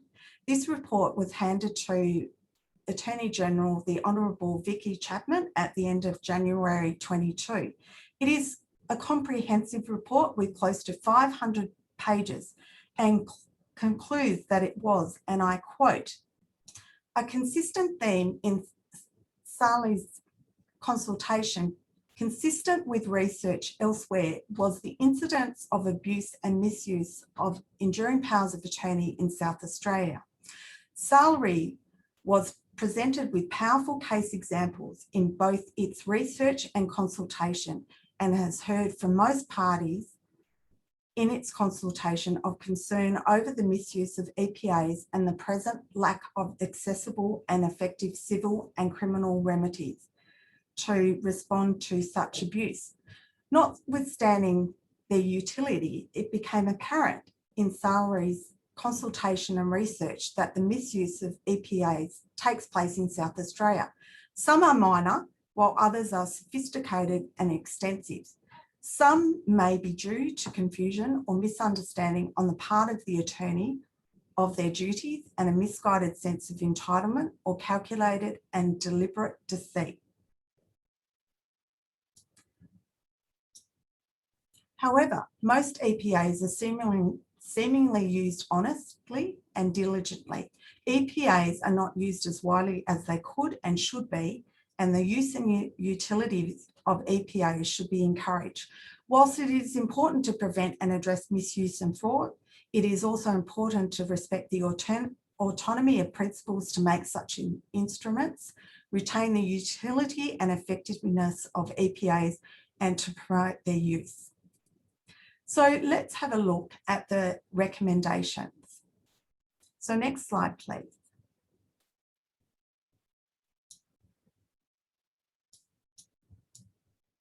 So the key recommendations were for educational operational measures to promote and enhance the use of the operation of the EPA and to raise awareness of the potential misuse. Greater clarity of the roles and powers and responsibilities of the attorneys. Updates to procedures and forms that clarify and emphasise an attorney's responsibility. Witnessing of EPAs by suitable people such as JPs, lawyers and police officers. Greater clarity and strength in the role of witnesses, and a strict definition of incapacity that aligns with the Advanced Care Directives Act. Confirmation of incapacity by a medical practitioner before an EPA can take effect if that option is selected.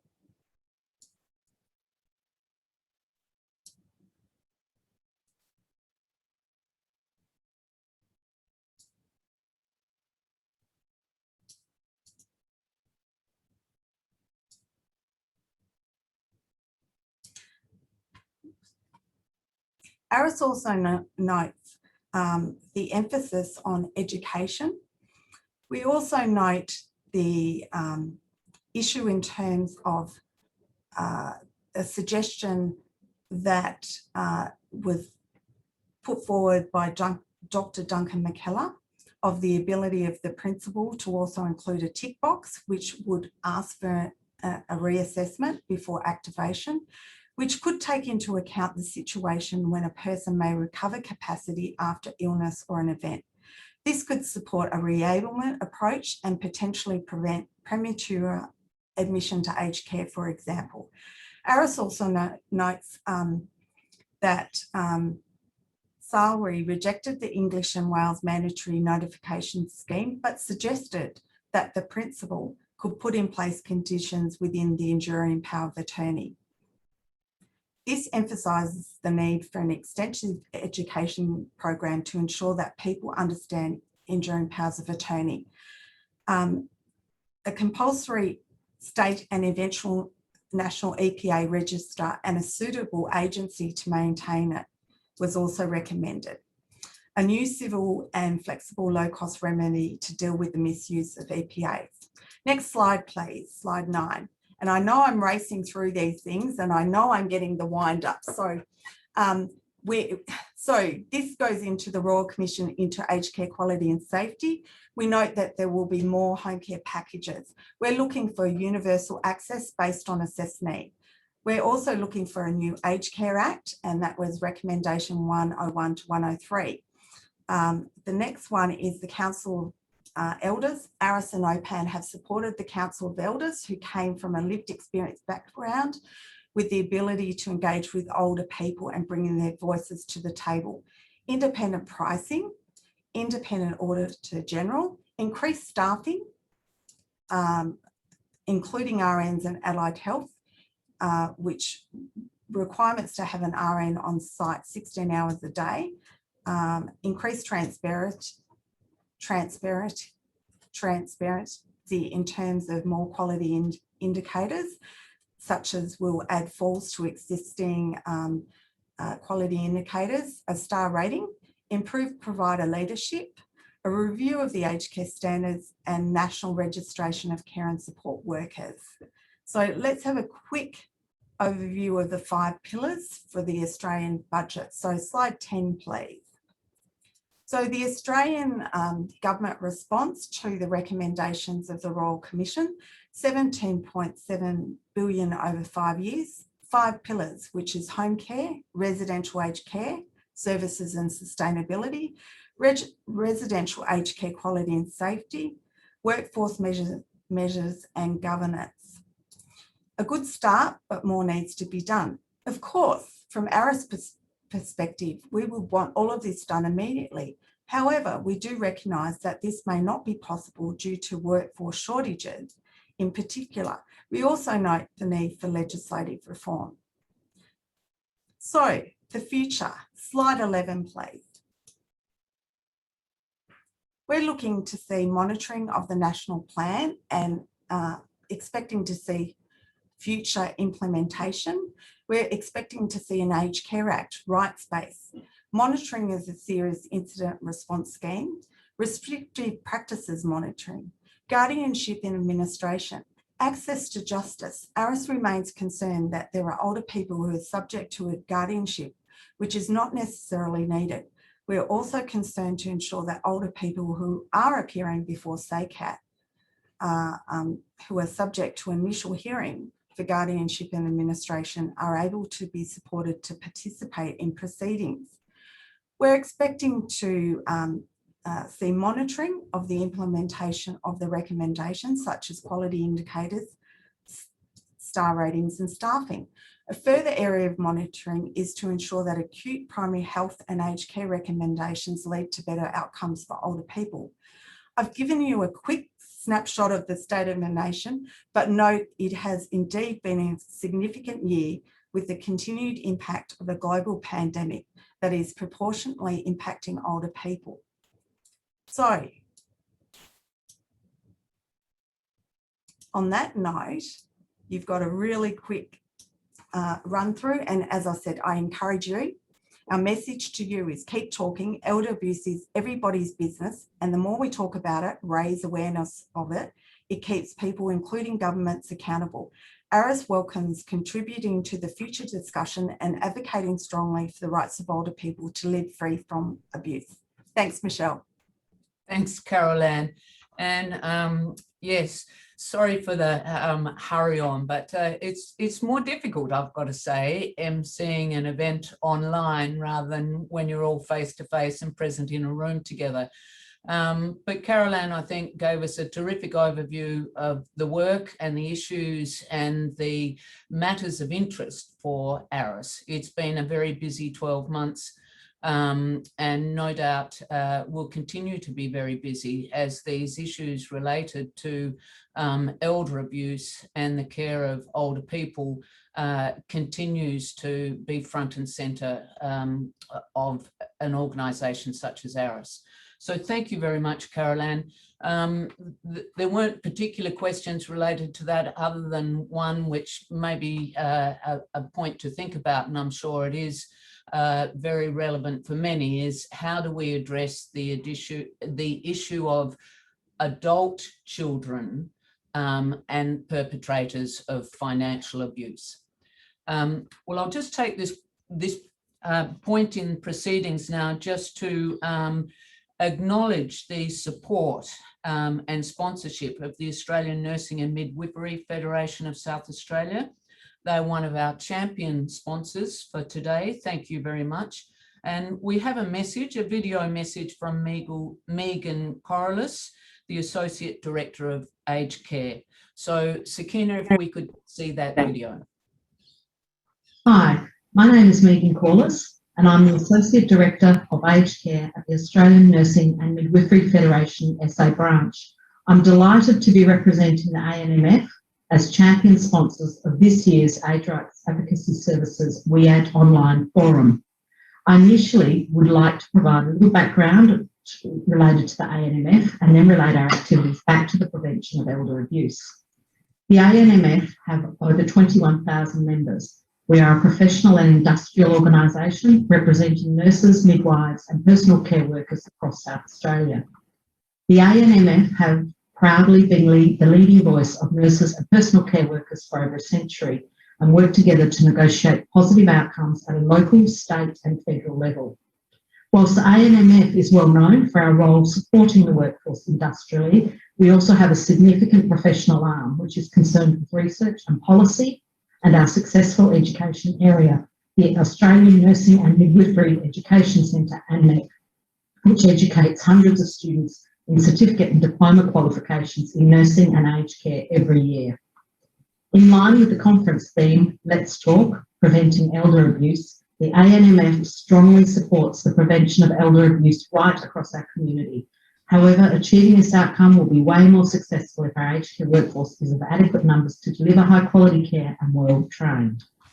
Following the Royal Commission into aged care quality and safety, there's clearly more common ground than ever before for people who are today listening, workers, providers, advocacy groups, peak bodies, to work together collaboratively to achieve the best outcomes for older people. The ANMF are clearly deeply concerned with the conditions for the aged care workforce, and people listening would agree our staff need appropriate remuneration, not only because they deserve to be paid better for the important work they do, but also to facilitate recruitment and retention in the sector. Our other concerns include adequate training and education delivered consistently, an appropriate skill mix to deliver care to older people with frail and complex needs, and the regulation and minimum qualification for all workers. If you would like to know more about our campaign, I urge you to go to our website for further information, anmfsa.org.au. So whilst our staff and members continue to support and facilitate the good fight to promote independence for older people and provide them with the opportunity to retain control within an environment which is free of abuse, we do believe this will be far more successful with adequate numbers of workforce to deliver high quality care. Thank you for listening and enjoy the rest of the seminar.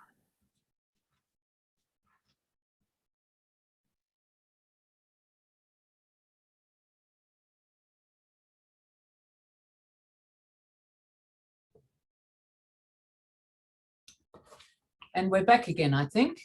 And now it is with pleasure that I introduce Marie McCabe, AM, Chief Executive, Dementia Australia. Welcome, Marie. A little background regarding Marie. She's a recognised leader in the health and aged care sector, and she brings extensive experience across health, mental health and aged care sectors to her current role. Her career accomplishments include leading the successful unification of Alzheimer's Australia and rebranding to Dementia Australia, and the development of internationally recognised technology at Alzheimer's Australia Victoria, now used nationally and internationally. She has had executive roles in aged care and mental health. In 2021, Maria was appointed a member of the Order of Australia for her significant service to people living with Alzheimer's and dementia and to the aged care sector, and included in the COVID-19 honour roll for contribution in support of Australia's response to the COVID-19 pandemic.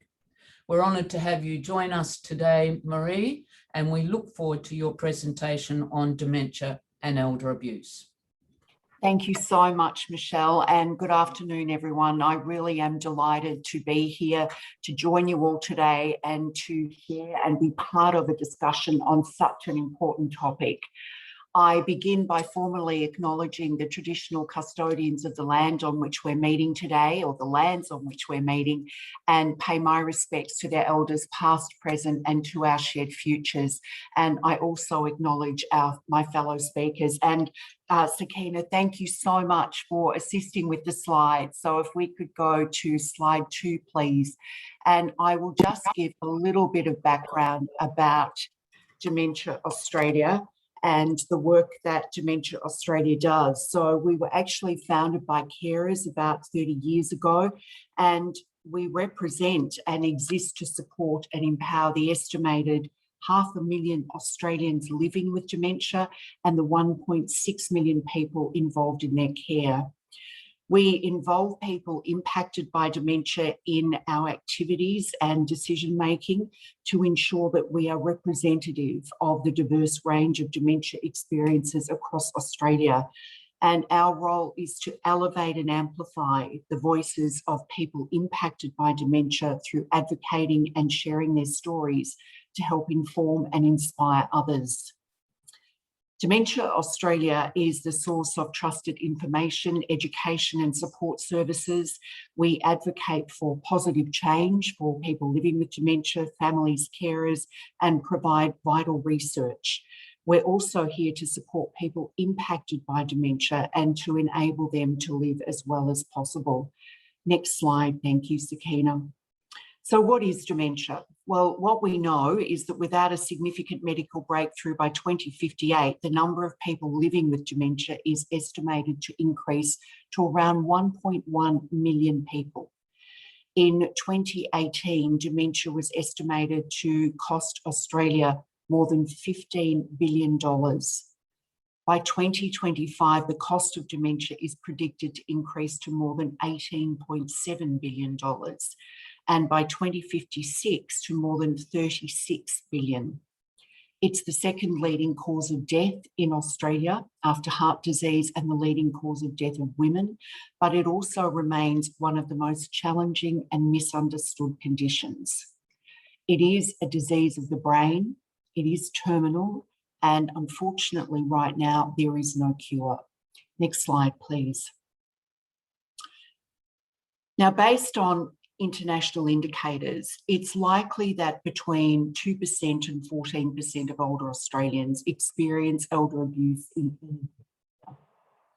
Now, the World Health Organization also reported this week that about 1 in 6 people aged 60 years and older experienced some form of abuse in community settings, and in the same time period, 2 in 3 staff in nursing homes and long-term care facilities reported that they have committed global abuse. Now, these are global figures that they've committed abuse. People living with dementia are already at an increased risk of elder abuse due to their cognitive impairment and dependency on others. Now, we know that elder abuse is a serious issue and it's likely to have become even more prevalent during COVID-19. And while not all people living with dementia will be vulnerable to elder abuse, COVID-19 and self-isolation may have increased the risk factors. And these risk factors include financial stress within families, the loss of employment, unchecked family conflict in confined living circumstances. Often older people living with dementia, as with others who are abused, won't necessarily tell people what's happening. And for some, cognitive decline can impair their ability to do that. Not only to raise the issue, but to recall details of what happened. And on occasions when issues or complaints are raised by a person living with dementia, they're not taken seriously because of dementia. And if it relates to sexual abuse, people are often too embarrassed to share that. It is absolutely critical that effective safeguards are in place across all states and territories to protect people from dementia, from elder abuse.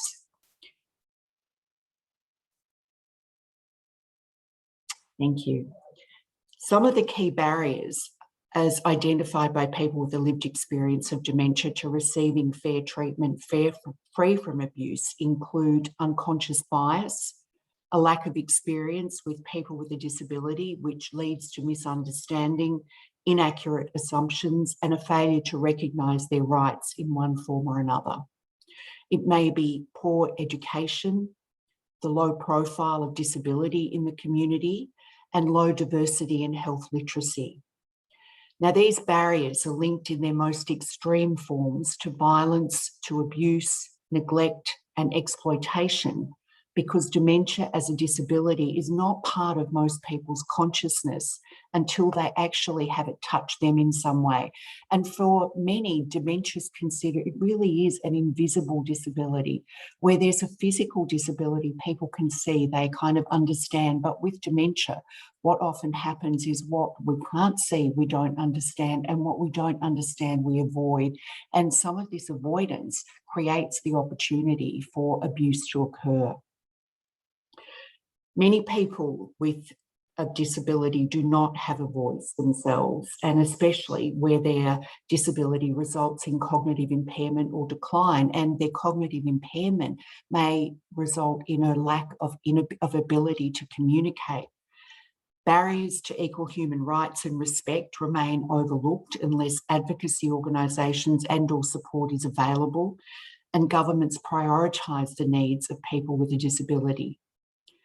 So to help prevent and improve abuse, neglect, and improve avoiding abuse, neglect, and exploitation of people living with dementia, there needs to be greater education.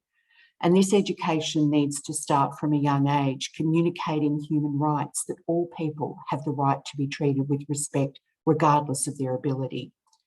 It does start with changing attitudes within families and the broader community, as well as how care is delivered through the disability, health, and the aged care sectors.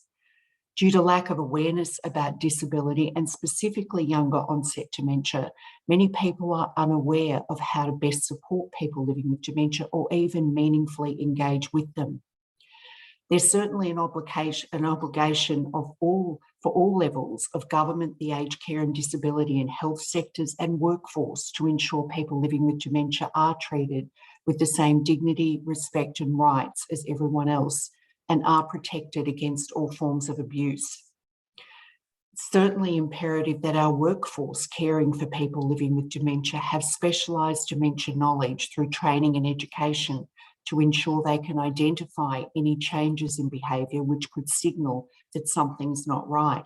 Now, some of the changes that people might see that might alert a care worker or a family member or a friend that abuse is occurring are changes in behaviour. It may be that people become more isolated. It may be that they withdraw or they seem fearful around a particular person. It may be that what caregivers notice is that there's vaginal or rectal bleeding in the instance of sexual abuse. It may be that people have unexplained bruising. It may be repeated injuries that can't be explained. And I think it's really important that we ensure that our workforce understands some of these signs, that families understand, especially where we have people living with dementia and older people generally living alone in the home. It's simply not about needing significantly more funding. It is about innovation, how we educate our staff, how we support our staff, how we think outside the box to allow for dignity of risk, that we allow for inclusion, participation in decision-making, training and building the capacity of the workforce to understand disability and acquire the necessary skills, knowledge and capacity to deliver high-quality care. Involving carers, families and advocates as partners in care and supporting them with decision-making and care planning, eliminating the overprescription of medication and excessive use of physical and chemical restraints. And that can be another form of abuse where, especially in a community setting, where people are being given medication that actually is not prescribed. Building supportive environments that are dementia friendly and creating a sense of homeliness and familiarity make a difference. Having feedback and complaint systems that take people living with a disability and people with dementia, take them seriously and facilitating their involvement. Having the right skills mix among staff to meet the needs of people living with dementia, and building an organisational culture that encourages an understanding of dementia that can respond effectively to the staff requirements that help meet the needs of the person. Involving people living with dementia in program and policy development and decision-making to provide a lived experience perspective and highlight key issues and areas of need. Through education, awareness, campaigns, specific training and the promotion of advocacy groups, improvements can be made to help prevent and improve responses to violence, to abuse, neglect and exploitation of people living with dementia. Can we go to slide 6, please, Sakina? Now, one of the biggest impacts of dementia is the social isolation that a person living with dementia can feel and experience. We know from our research that about 70% of people living with dementia live in our communities, yet the majority feel a profound sense of isolation and lack of purpose due to the social stigma and ignorance associated with dementia. At Dementia Australia, we have a program that encourages communities to be more dementia friendly. And those communities have educated their staff in areas such as banks, in shopping centres, so that where people living with dementia go about their daily lives, that where they struggle with some of the activities required, like paying for their shopping or remembering a PIN number or making an appointment, that they don't have the experience of being embarrassed and ostracised because of people's impatience and misunderstanding about what they're actually struggling with. So ensuring that our communities are aware is really important in our fight against abuse, making sure that people understand that they are not socially isolated, that there are people that they can reach out to, that they can be comfortable in an environment and encouraged to keep coming back. If you're interested in this, please go to our dementiafriendly.org.au website. There's further information there. Slide 7, thank you, Sakina. Another one of our ongoing awareness campaigns is around Dementia Action Week, and the focus over the last 2 years has been on discrimination. And I think it's really important to note too that discrimination also creates the opportunity for abuse. And when people feel discriminated against, they're more likely to be socially isolated. They are less likely to have social interaction and family members that they can share with, that can be protective when instances such of abuse occur. So I think it's really important that we note that discrimination, although it's often intentional, can leave the opportunity for abuse to occur. And some of the discrimination, it is unintentional. And I think that people, again, it's about a lack of understanding, making comments such as, well, you don't have the serious type of dementia, or you don't look like you've got dementia, or should you actually be looking after your grandchildren if you've got dementia? And all of these things certainly have a significant impact on people living with dementia, their ability to continue to engage in the community, their ability to continue to engage safely in home, and to trust that people coming into their home are people that they can trust and that they can have involved in their care. So reducing discrimination is a really important element here. And the other aspect around discrimination is when people do report something, that they are fearful that they won't be believed because they've got dementia. And for many people, recall is an issue, and it's an issue that often results in perpetrators not being called to account or actually having to bear the consequences of their actions. But I think the important part is not to assume what capacity a person living with dementia might have. And so they may still have the capacity to contribute to conversations, to live independently, to their decision-making capability may still be intact. And it is a progressive disease. And over time, these things will deteriorate. And it's certainly up to us as individuals and as a community to look out for people living with dementia. Over the last few years, our aim really has been to tackle dementia head on so that no one with dementia feels isolated. We're committed to changing attitudes to dementia and creating greater empathy and acceptance within our community. And national campaigns, together with the local programs, are being used to raise awareness and change attitudes about dementia within the community.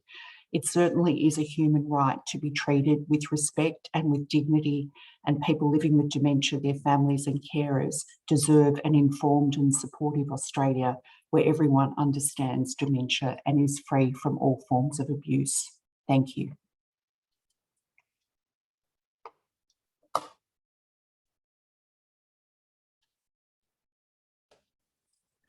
Thank you, Marie. It just takes me a little while to move my little flicker to unmute and to turn on my camera. So thank you very much for your insights into dementia. And certainly it's an area, I think, which has an increasing community awareness. And no doubt in part that's due to the great work of your organisation and the central platforms of your organisation in enhancing awareness and education programs. So we thank you very much for the work of your organisation and all the people who work with you. No, I found it very interesting, and as does sometimes come up on televisions or through media, the increasing number of people with dementia. And I often ponder the reason for that, not knowing the answers to that, of course, but also the enormous increase in the economic cost of dementia. Not that we like to always put numbers in the economy related to people and their needs for care, but certainly when you look at the numbers of people with dementia, 500,000 now, I think you've stated, through to 1.1 million in 2028, and increasing cost in managing dementia from 15 billion up towards 36 billion in a matter of just a handful of years. And of course, the impacts of COVID, the barriers and so on, but the need to continue to educate and to educate across all spheres of the community, those who are family members, carers, those who work within the environments where people with dementia may seek some support, and those of their family. And isolation and discrimination, you touched on too, major considerations in terms of how we might better manage people with dementia. So thanks, Marie. There are no particular questions. Oh yes, a question has come through, so I'll just pose that. Is there an increase or growth you're noticing over Australia with dementia-friendly communities, e.g. dementia-friendly towns with individual carer support groups, dementia cafes and so on? So a great question there.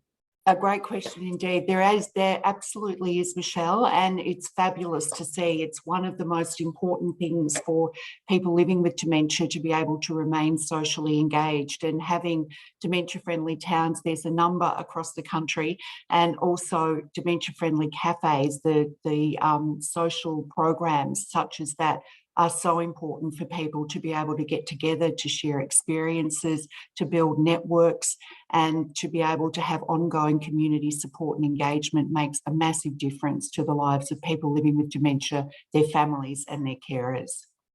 Yes, and I guess as it's been borne out with COVID and so on, the need for all individuals, regardless of age or circumstances, to be connected in the community and feel part of a community and part of a network. I think they would be wonderful, parts of our community to actually embrace people with dementia as people with other circumstances of health or disadvantage. So a terrific idea, and also educative for those who don't have dementia, who may well visit those sites or be involved in those communities, because absolutely, it's the lived experience, isn't it, that is educative for us. It is indeed. And one of the other things about this too, Michelle, is actually the networks that carers build. And I can't emphasise enough the need for support for carers. And, when we're sharing about abuse, one of the things that often happens is that people come to the end of their tether and they lash out, and we have family members, loved ones who feel guilty, ashamed, embarrassed, and they don't know what to do. And I think that it's really important that we provide an avenue for them to be able to reach out and get help, to get the help and support that they need. There is no excuse for abuse, and sometimes extenuating circumstances put people in positions where they would behave in ways that they would never, ever think about doing, were the situation very different for them. So I think it's really important that we consider that too as part of the awareness that we raise, and we provide options for them to get help and support.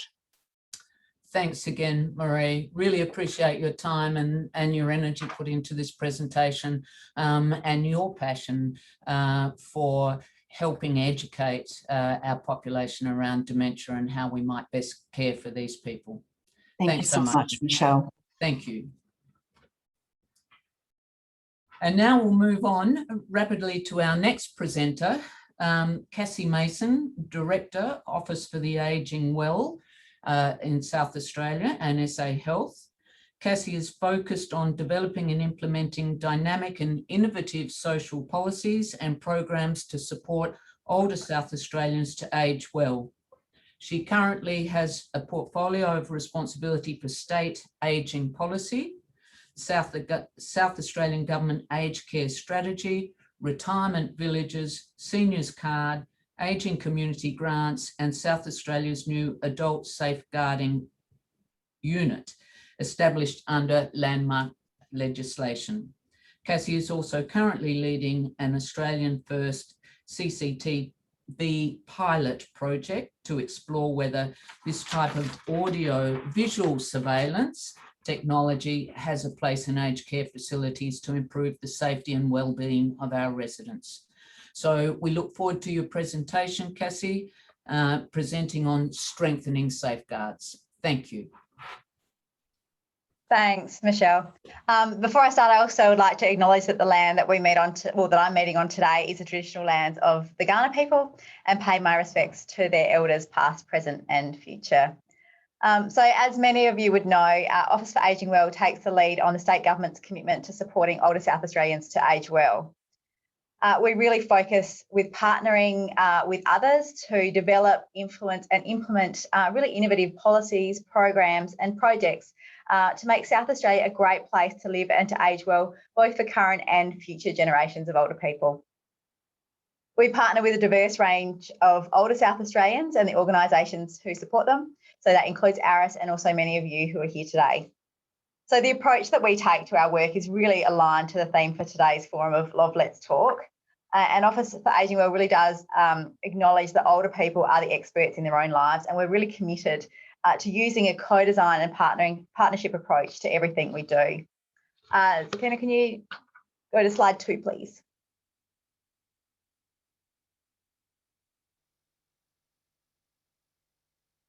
Next one. Thank you. So safeguarding the rights of older South Australians really continues to be at the forefront of our agenda. The work towards a new safeguarding strategy that I think Minister Wade might have mentioned this morning follows on from the success of our Safeguarding the Rights of Older South Australians 2014 to 2021 and its action plan, which really sets out a human rights-based approach to elder abuse prevention, awareness raising and response continuum. The strategy is underpinned by the South Australian Charter for the Rights and Freedoms of Older People, which was actually developed as an Australian first, to support its human rights focus in practice and both in principle and in practice. So the strategy was very much developed by the voices of older people, as well as the steering committee, universities and peak bodies. I'm really pleased to say that 98% of the actions identified in the strategy's action plan have been achieved to date. And we've partnered with more than 50 non-government and government organisations to deliver on these actions, which are really across 4 key areas, being awareness raising, strengthening community connections, responding through direct services and support, and exploring policy and legislative avenues, which of course has also included the development of our adult safeguarding unit under landmark legislation. So I acknowledge many of you who are at the forum today were involved in some of these initiatives, and I really thank you for your partnership and willingness to contribute to this work. So as you know, elder abuse is connected to wider community held beliefs and really the values and norms about ageing. And these lay the foundations and set precedents for whether or not older people are actually recognised and accepted and valued as important members of their communities, and also the degree to which their rights are respected and upheld.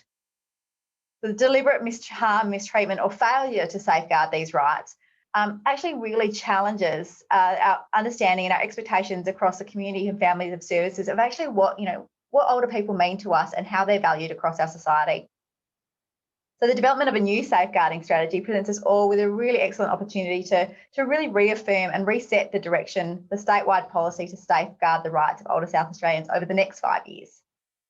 So in developing a new safeguarding strategy, we really remain committed to using policy development methods that are inclusive of the voices of older people and create opportunities for people to participate, and particularly those people who are actually harder to reach.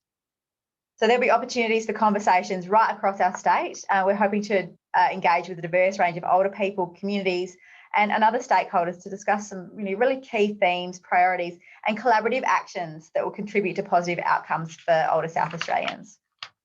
Next slide, please.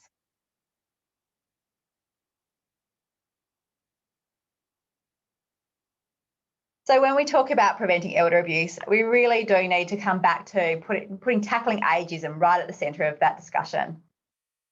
Tackling ageism or the issues associated with ageism was actually identified by over 1,500 people who engaged with our recent development of South Australia's Plan for Ageing Well, which is our 5-year state ageing plan. So it goes from 2020 to 2025. And that was really identified as a really key contributor or determinant for ageing well. Ageism has emerged as a key factor in the erosion of respect for older people, and really contributes to an increase in the potential for abuse or mistreatment. We know that we need to shift that dominant negative narrative of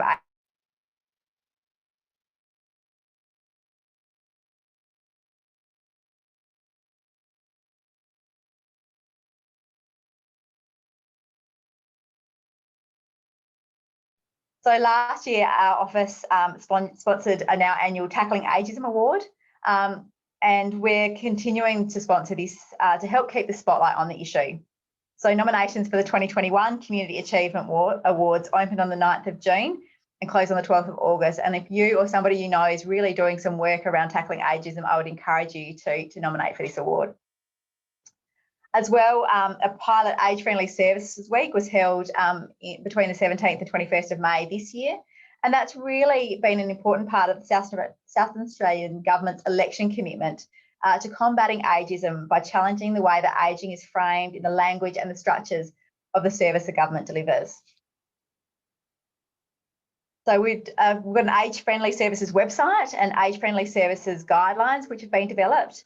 And they were actually co-designed by a group of volunteer age-friendly advisors who provided input and worked with a range of government customer service staff during these development. So the purpose of the pilot week was to really encourage staff to use the training and the tools that were developed and to seek feedback from older customers about the age friendliness of the services that they received. So in the first pilot week, we had 7 services that participated. So they included South Australian Seniors Card, SA Public Transport Authority, Women's Information Services, Concessions and Support Services, SA Housing Authority, Burnside Public Library and the Public Trustee. So that 80% of the staff who participated in the pilot said that the Age-Friendly Services website and tools have really assisted them to help identify areas for improvement to make their services more age-friendly. And of the 354 older people who participated in the Age-Friendly Customer Services survey, it was really pleasing to hear that 97% of them actually rated the age-friendliness of the service they received as either good or excellent. So this Age-Friendly Customer Services Week will roll out more broadly in 2022. So we'd really welcome the involvement of more services across Australia. Across South Australia. Australia's big ambition. So if you're keen to be involved, please get in touch with our office. Next slide, please.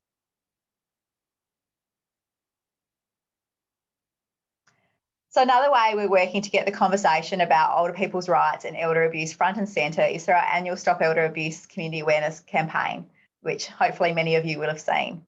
So this year's campaign, which began on the 10th of May and runs through to the 20th of June, has a really key focus on raising awareness of the rights of older people and has a call to action to help spot the signs of elder abuse, seek advice and support, or to make a report to the Adult Safeguarding Unit by calling the South Australian Abuse Prevention phone line. It's really vital that everyone in the community is aware of the signs of elder abuse and what they can do to help call it out. Much of our other work to raise awareness of elder abuse is undertaken through our key partnerships, so which includes our ongoing work with ARAS to build capacity around safeguarding the rights of older people and elder abuse, with a specific focus on the engagement of older people, of Aboriginal people and communities. So I'll come back to this a bit later. 8 community ageing well networks have also been established and are being facilitated by a range of organisations in local communities to help promote safeguarding strategies, encourage people to know and understand their rights. Next slide, please.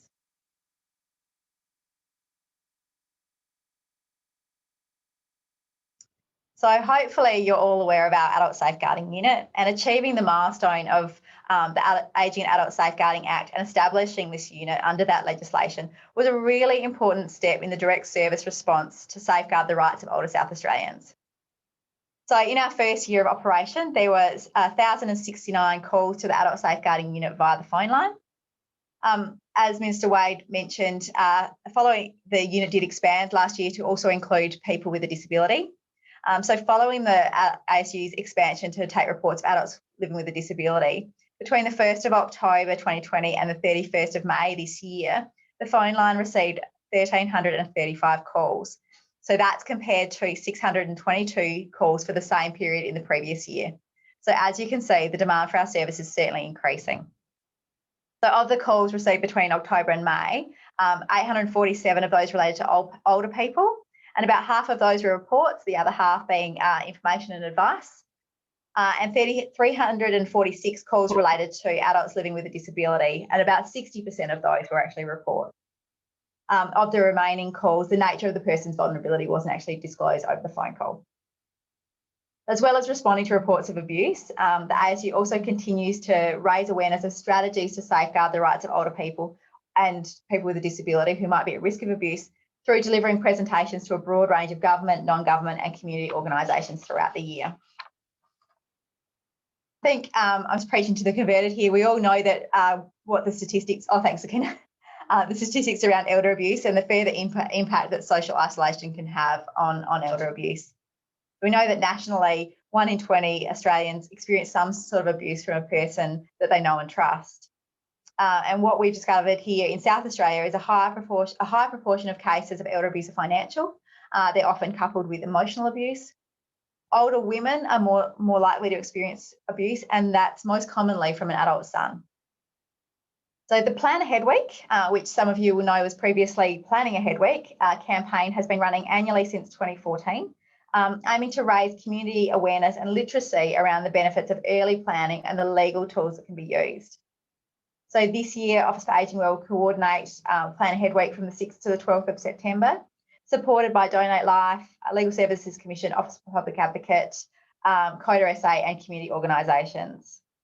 So we've also got some further work underway to develop a community project to assist community members to actually complete advanced care directives, so to have their plans actually set into a legal document.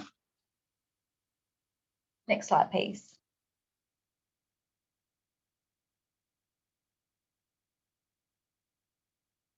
Next one, Zakina. Thank you.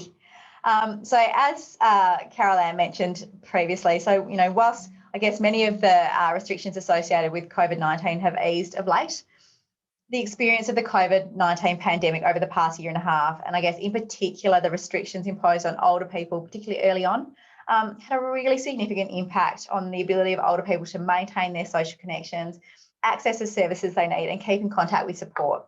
And this in turn really increased the potential opportunities for that abuse to occur behind closed doors.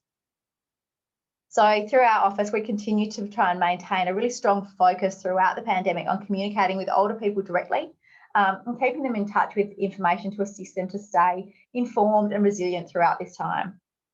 So this has included regular public health and other community messaging, which we've sent out to more than 90,000 subscribed senior card members through our electronic direct mail outs. And we've also focused on funding a range of initiatives to support older people through this time, which has really included working actively with partner organisations to provide information about COVID-19 to older people, including those people who aren't digitally connected. And often, particularly with all of those restrictions, we're finding it much more difficult to get advice and information. So SA Health through Office for Ageing Well has been meeting regularly with the aged care sector since the beginning of the pandemic to discuss the various restrictions, particularly in residential aged care, and other COVID-19 matters that have been really relevant to the sector, so including the vaccination program rollout. Our office has also been a really key point for feedback and advice on a broad range of issues related to COVID-19 outbreaks in South Australian residential aged care facilities. And so to support the sector, we've developed a range of fact sheets and other resource documents for both operators and visitors. So that's included, and I think Carol Ann mentioned as well, the South Australian COVID-19 strategy for residential aged care facilities, and also a joint protocol to really formalise the support and coordination of the state and Commonwealth government responsibilities in the event of a COVID-19 outbreak in an aged care facility. So these weekly discussions with the sector, which have included representatives from the aged care peak bodies, aged care providers and consumer and advocacy groups, have contributed to South Australia's success, I think, in really keeping COVID-19 out of residential aged care. And the important focus we've put on balancing the need to protect residents, staff and others from COVID-19 transmission with also supporting their rights and wellbeing of residents and their families, because as was mentioned before, those restrictions have had a really significant impact on people's wellbeing and their isolation. I think the collaborative approach has really demonstrated that between SA Health and the aged care sector, the importance of that ongoing regular communications and discussions to really understand the different perspectives and to work together to resolve those issues as they arise. And I think that's been a really useful part of these, conversations, that we've really been able to robustly discuss, the whole range of perspectives to support the sector with, the restrictions that are being implemented, but also, when and how they should be eased and how that should occur.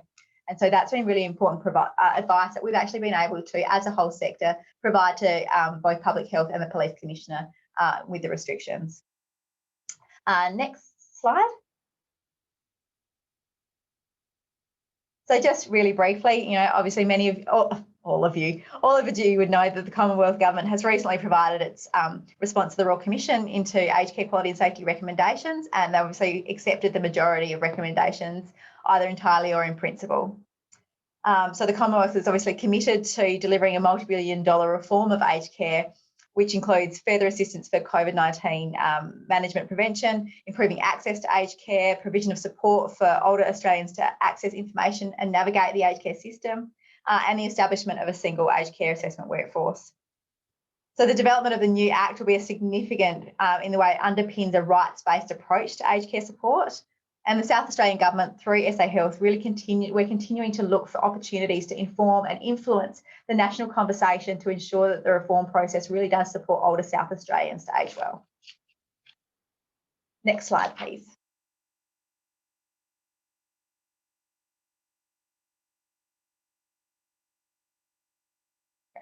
So we know that elder abuse occurs in all communities, and I spoke a little bit before about the need to be mindful of ensuring communities have opportunities to explore issues and develop initiatives that are tailored and culturally appropriate.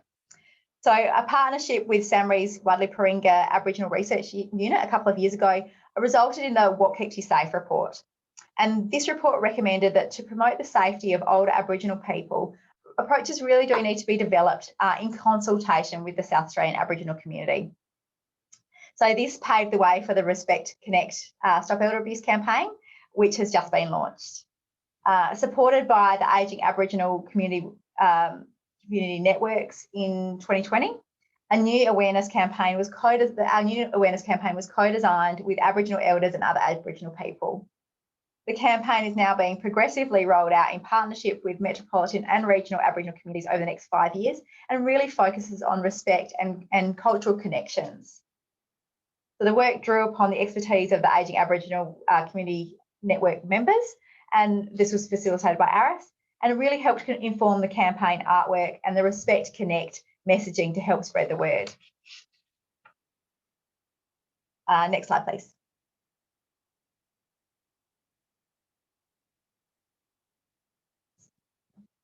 I don't know if I need that one.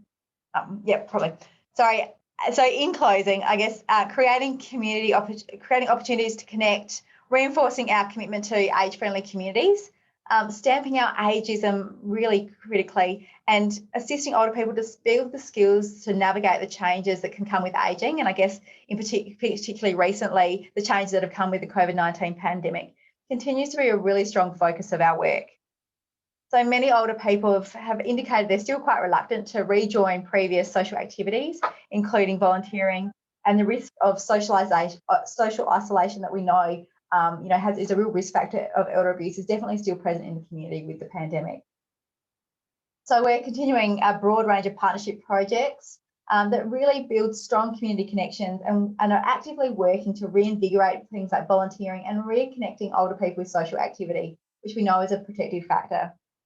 So we look forward to continuing this work together and really focusing on upstream prevention and strengthening community safeguards so that we can work collaboratively to ensure that older South Australians enjoy the rights to safety, dignity and respect, and are really able to live the lives they choose into older age.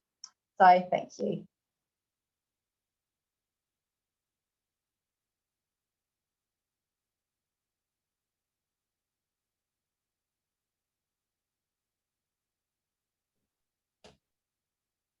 Here I am, Cassie. Lost me for a minute there. Thank you very much for that. And you know, I feel as if we're all under the pump a bit because time has moved on. And I'm sorry if we're not able to do justice maybe to having a bit more discussion about your presentation. But I think the really compelling thing for me around this and around your responsibilities there with the Office for the Ageing is around that collaboration.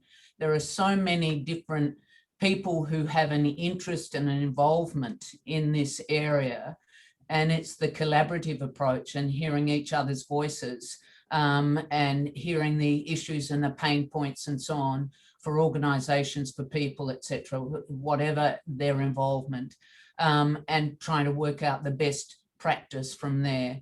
And I love that concept too that you mentioned about the age-friendly services and co-designing that with people. I think that's essential because sometimes we like to share our guidance or advice, and yet we've not been directly involved in some of the elements in which we're sharing our advice.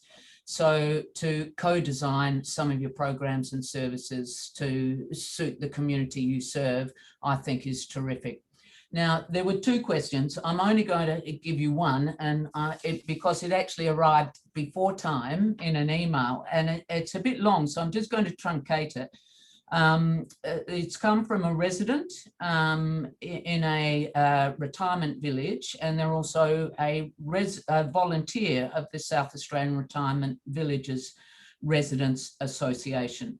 It's related to incidents where residents feel intimidated, suggestions perhaps of abuse or bullying, perceptions of that, but where it's maybe reported within the residential setting, but the operators don't report it to the South Australian Retirement Villages Residential Association.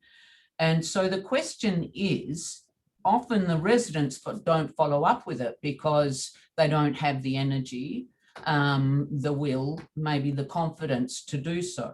So the question is, will government set up an investigatory organisation that allows such matters to be reported by a recognised peak body that has the powers to fine and penalise operators or their staff for such actions? I hesitate to speak on behalf of what the government will or will not ever do, but certainly not to my knowledge that a particular separate body will be set up to do that. That being said, certainly disputes between operators and residents, particularly around legislative arrangements. Our office, our Retirement Villages unit in Office for Ageing Well has a significant role to play to look at those issues and actually provides, in many instances, sort of mediation or conciliation around those disputes. And similarly, SACAT is also a forum for dispute resolution. So there are avenues to progress that, and certainly I would encourage residents, if they do have issues in relation to the legislation and perhaps the way things are happening with an operator, they can call our office and most certainly we can talk them through sort of the processes that are involved. Great. Thanks so much, Cassie. And I know ARAS has a great association with your office, and so we look forward to future opportunities to work together on these issues.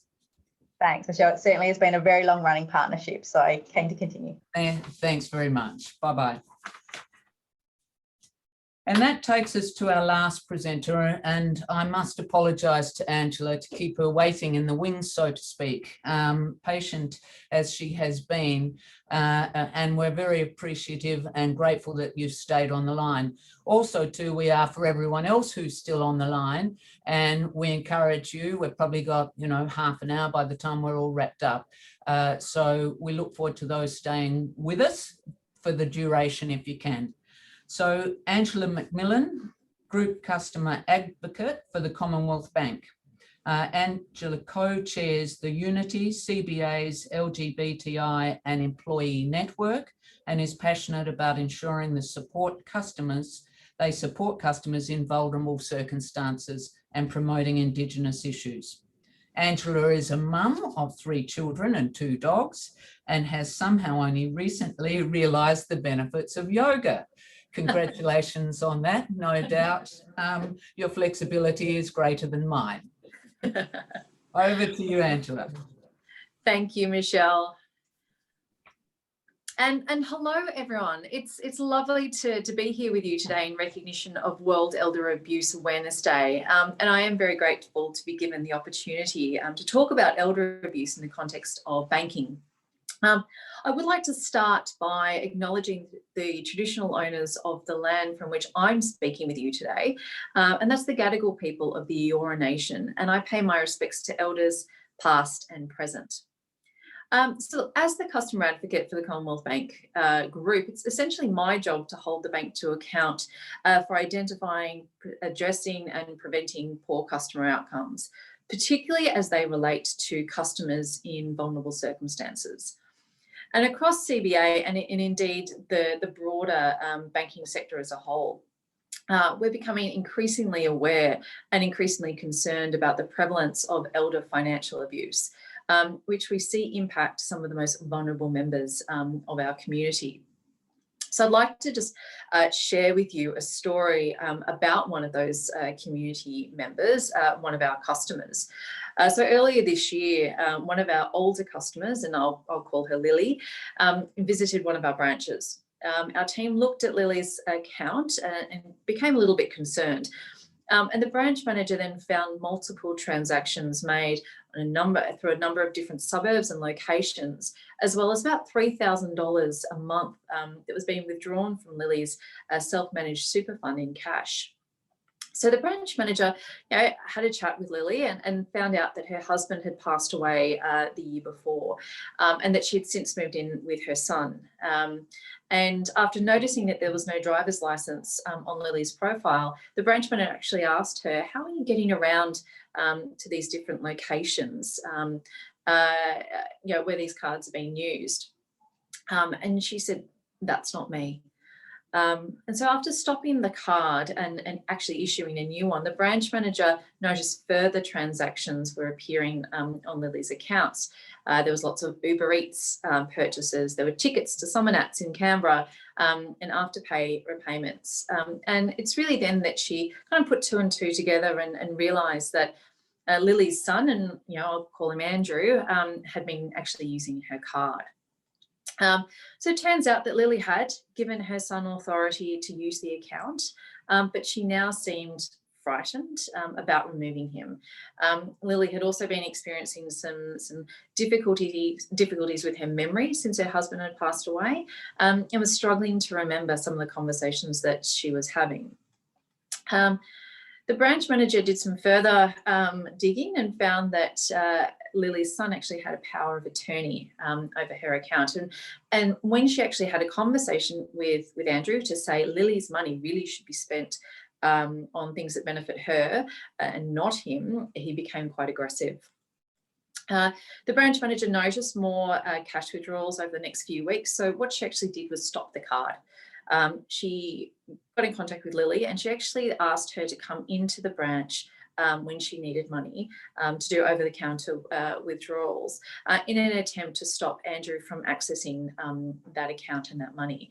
And it was actually at this point that the New South Wales Ageing and Disability Commission stepped in and they confirmed that Lily had a daughter. They got in contact with that daughter and let her know what was going on. Lily then moved in with her daughter, who became her carer and also became the new power of attorney on her account.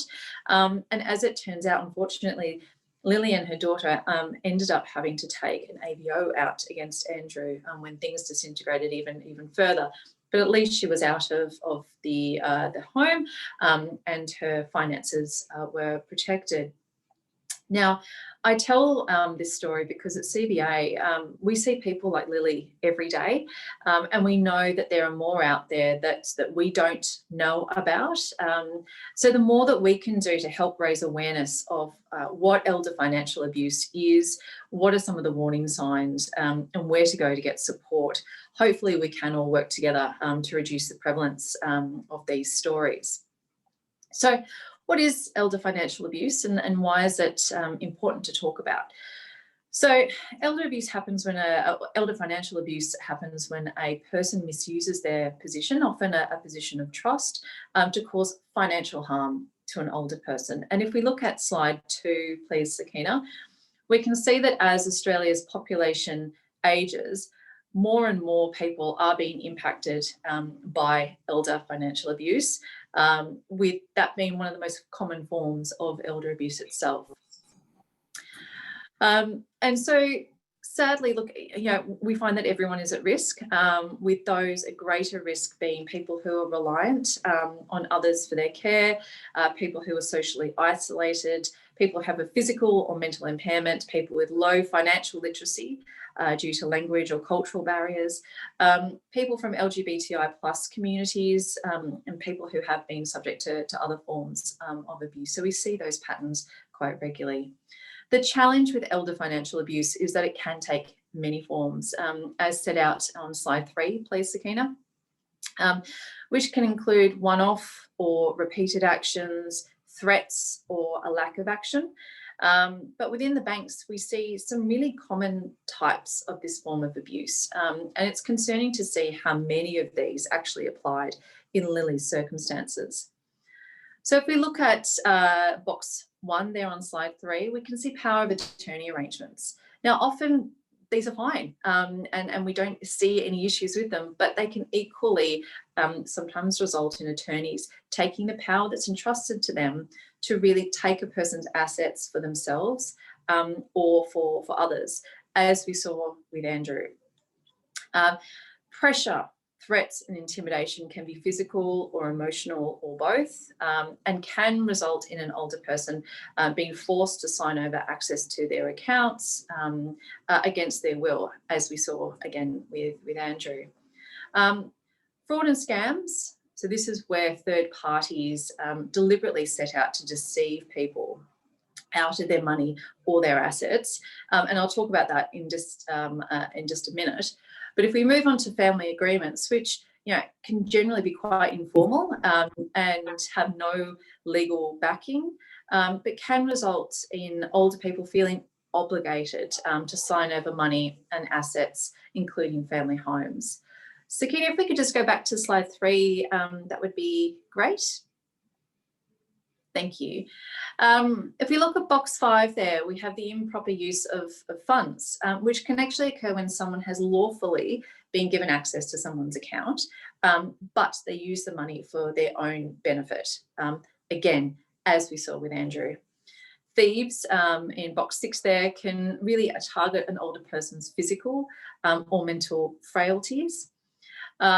7, with the property market as hot as it is right now, we're seeing an increased rate of inheritance in patients, where family members feel a sense of entitlement to an older relative's assets, most commonly houses at the moment. Again, with the property market the way it is, older parents are really wanting to help their children or younger family members purchase properties or start businesses through guarantees. But this can go drastically wrong in some instances, and we see older people losing their homes as a result currently at quite a significant rate, higher than we've seen it before. With a cost of aged care out of reach of a number of people, family arrangements to provide care for older relatives in exchange for money, we see those break down, and we can see those then leave older people really open to neglect and to losing assets, including cash and other parts of their portfolio. And finally, one of the least visible forms of financial abuse, which is emotional blackmail. And this is really where we see the manipulation of goodwill or family connections to force an older person to part with their money or their assets. Now, I mentioned scams there in box 3, and I'd just like to take a moment on slide 4, please, Sakina, because as we saw before in one of the earlier slides, which may or may not have been up, Australians actually lost over $1.1 billion to scam activity in 2019, and we continue to see these losses increase year on year. Now, at CBA, we see many different types of scams, but I just wanted to call out the ones that we see most commonly at the moment, particularly as it relates to some of our older customers. You're probably all familiar with the IT support scam, where someone purporting to be from Telstra or another telco will either call or email and say there's something wrong with your computer or your device, and they just need either your login details or direct money transfer or payment in prepaid gift cards like iTunes to kind of jump in and fix that issue for you. Investment scams actually result in some of the largest individual losses we see here at CBA, where we, hundreds of thousands, if not millions, can be lost by individual victims who are preyed upon for get-rich-quick schemes or unique investment opportunities. And possibly the most heartbreaking of them all is the romance scams. And this is where we see people get preyed on. They may live alone, they may have limited social connections, and the scammers leverage these often long-standing relationships that have been built up over text, over email, over phone for often a considerable period of time, and can see people actually lose their entire portfolios, their cash, their assets, including any shares and homes to these scammers. And so as we we ask our older customers through some of the material that we produce just to look out for a number of warning signs to protect themselves from these types of scams. If it sounds too good to be true, then it probably is. Be wary of unexpected phone calls, emails, or requests for remote access into devices. Be skeptical of anyone saying that they're from a large organisation and a legitimate organisation, such as a telco, such as a utility, such as government, who then try to rush or bully people into making a decision or into taking particular action. And keep an eye out for unusual or unknown transactions, whether small or large. In particular, transactions for $1, because these are small amounts that are used by scammers to really test if an account is active. So as we move to slide 5, and I won't go into a huge amount of detail on fraud, but we are seeing increased fraud activity impacting on our older community members, with account details being gained through criminal enterprise such as theft or deception, and then fraudulent purchases being made using those details on a range of often innocuous items such as taxi fares, Uber Eats, and Netflix, though we do see online designer clothing come through quite frequently once the fraudsters or the criminals feel more comfortable taking out larger amounts from accounts. Now, while we are able to proactively monitor some of these transactions and pick up on some of the red flags, particularly if it's outside of a usual spending pattern, it is important that individuals and their carers and their families really keep a close eye on account activity and let their banks know when they find something that may be untoward. So what can be done to protect people against this type of activity? Well, on slide 6, please, Sakina. We can see some of the measures that can be used by CBA customers and their carers or their families, though I should say that the majority of other banks have their own measures. So we recommend becoming familiar with what's available through your particular financial services provider or the person that you may be caring for. So some of the things that we have available to us are locking international payments if you don't need to make any, particularly now. Locking your card if you lose it temporarily. You can always unlock it once you find it. Locking contactless card payments if you don't want to use that feature. Blocking ATM cash advances, which can really be helpful if you lose your card. Limit your transaction spend, which means that any transaction that is attempted over that limit will be blocked And we'll let you know that it's been attempted. Set a spending cap to keep on top of where money is going from certain accounts. Set up transaction notifications so you can receive an instant notification anytime you pay or anytime money comes out of your account, and use Spend Tracker, which can really give you insights and help you categorize how money is being spent or coming out of an account. Now, unfortunately, these measures, they're not foolproof. And we at CBA recognise that one of the best ways to help people avoid abuse, scams and fraud is to actually make them, their carers and their families aware of some of the common forms of financial abuse, as you saw on one of the earlier slides. What are some of the warning signs?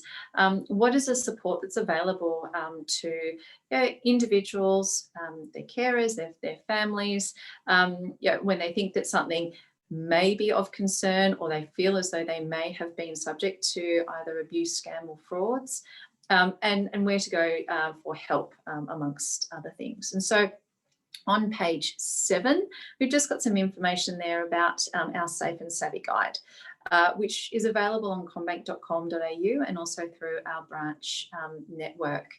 Now, this is a guide that we did develop a couple of years ago, and we do keep up to date. And what we wanted to actually do was to share the content here across the banking sector as a whole. We don't think that it's a competitive area to be in. We actually want to work across industry to help kind of stamp out this type of activity.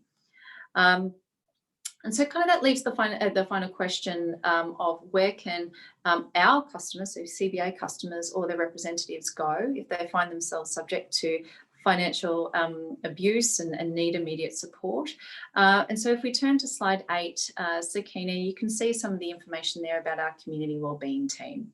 So this is a team of specialists who are available to help people in acute need, and who actually may need a bit of extra care to help them navigate, which are the complexities of banks. Let's not shy away from that, or to address the impacts of financial abuse, scams, or fraud. And again, I should really call out that most banks will have some sort of support available for customers in vulnerable circumstances. So please take the time to find out what is available for the particular financial services provider that you may need to work with. But before I finish up, I just want to leave you with this, just finishing up on slide 9, please, Sakina, that we absolutely recognise that older people can be more susceptible to any form of financial abuse, particularly in the context of fraud and scams. So if you think that you're being financially abused, or you think you've been the subject of a scam, or you've been defrauded, or someone that you know indicates that they may have been, please contact your bank and do it very quickly, or help them to do it. Banks can stop certain transactions, and we can close accounts if someone has access to those accounts that shouldn't. And we can reverse transactions on credit cards, for example, if that card has been used fraudulently, but we need to know about these things. So don't be afraid to let banks know about the instances of elder financial abuse. We are here to help, and we are here to provide the support when needed. Thank you.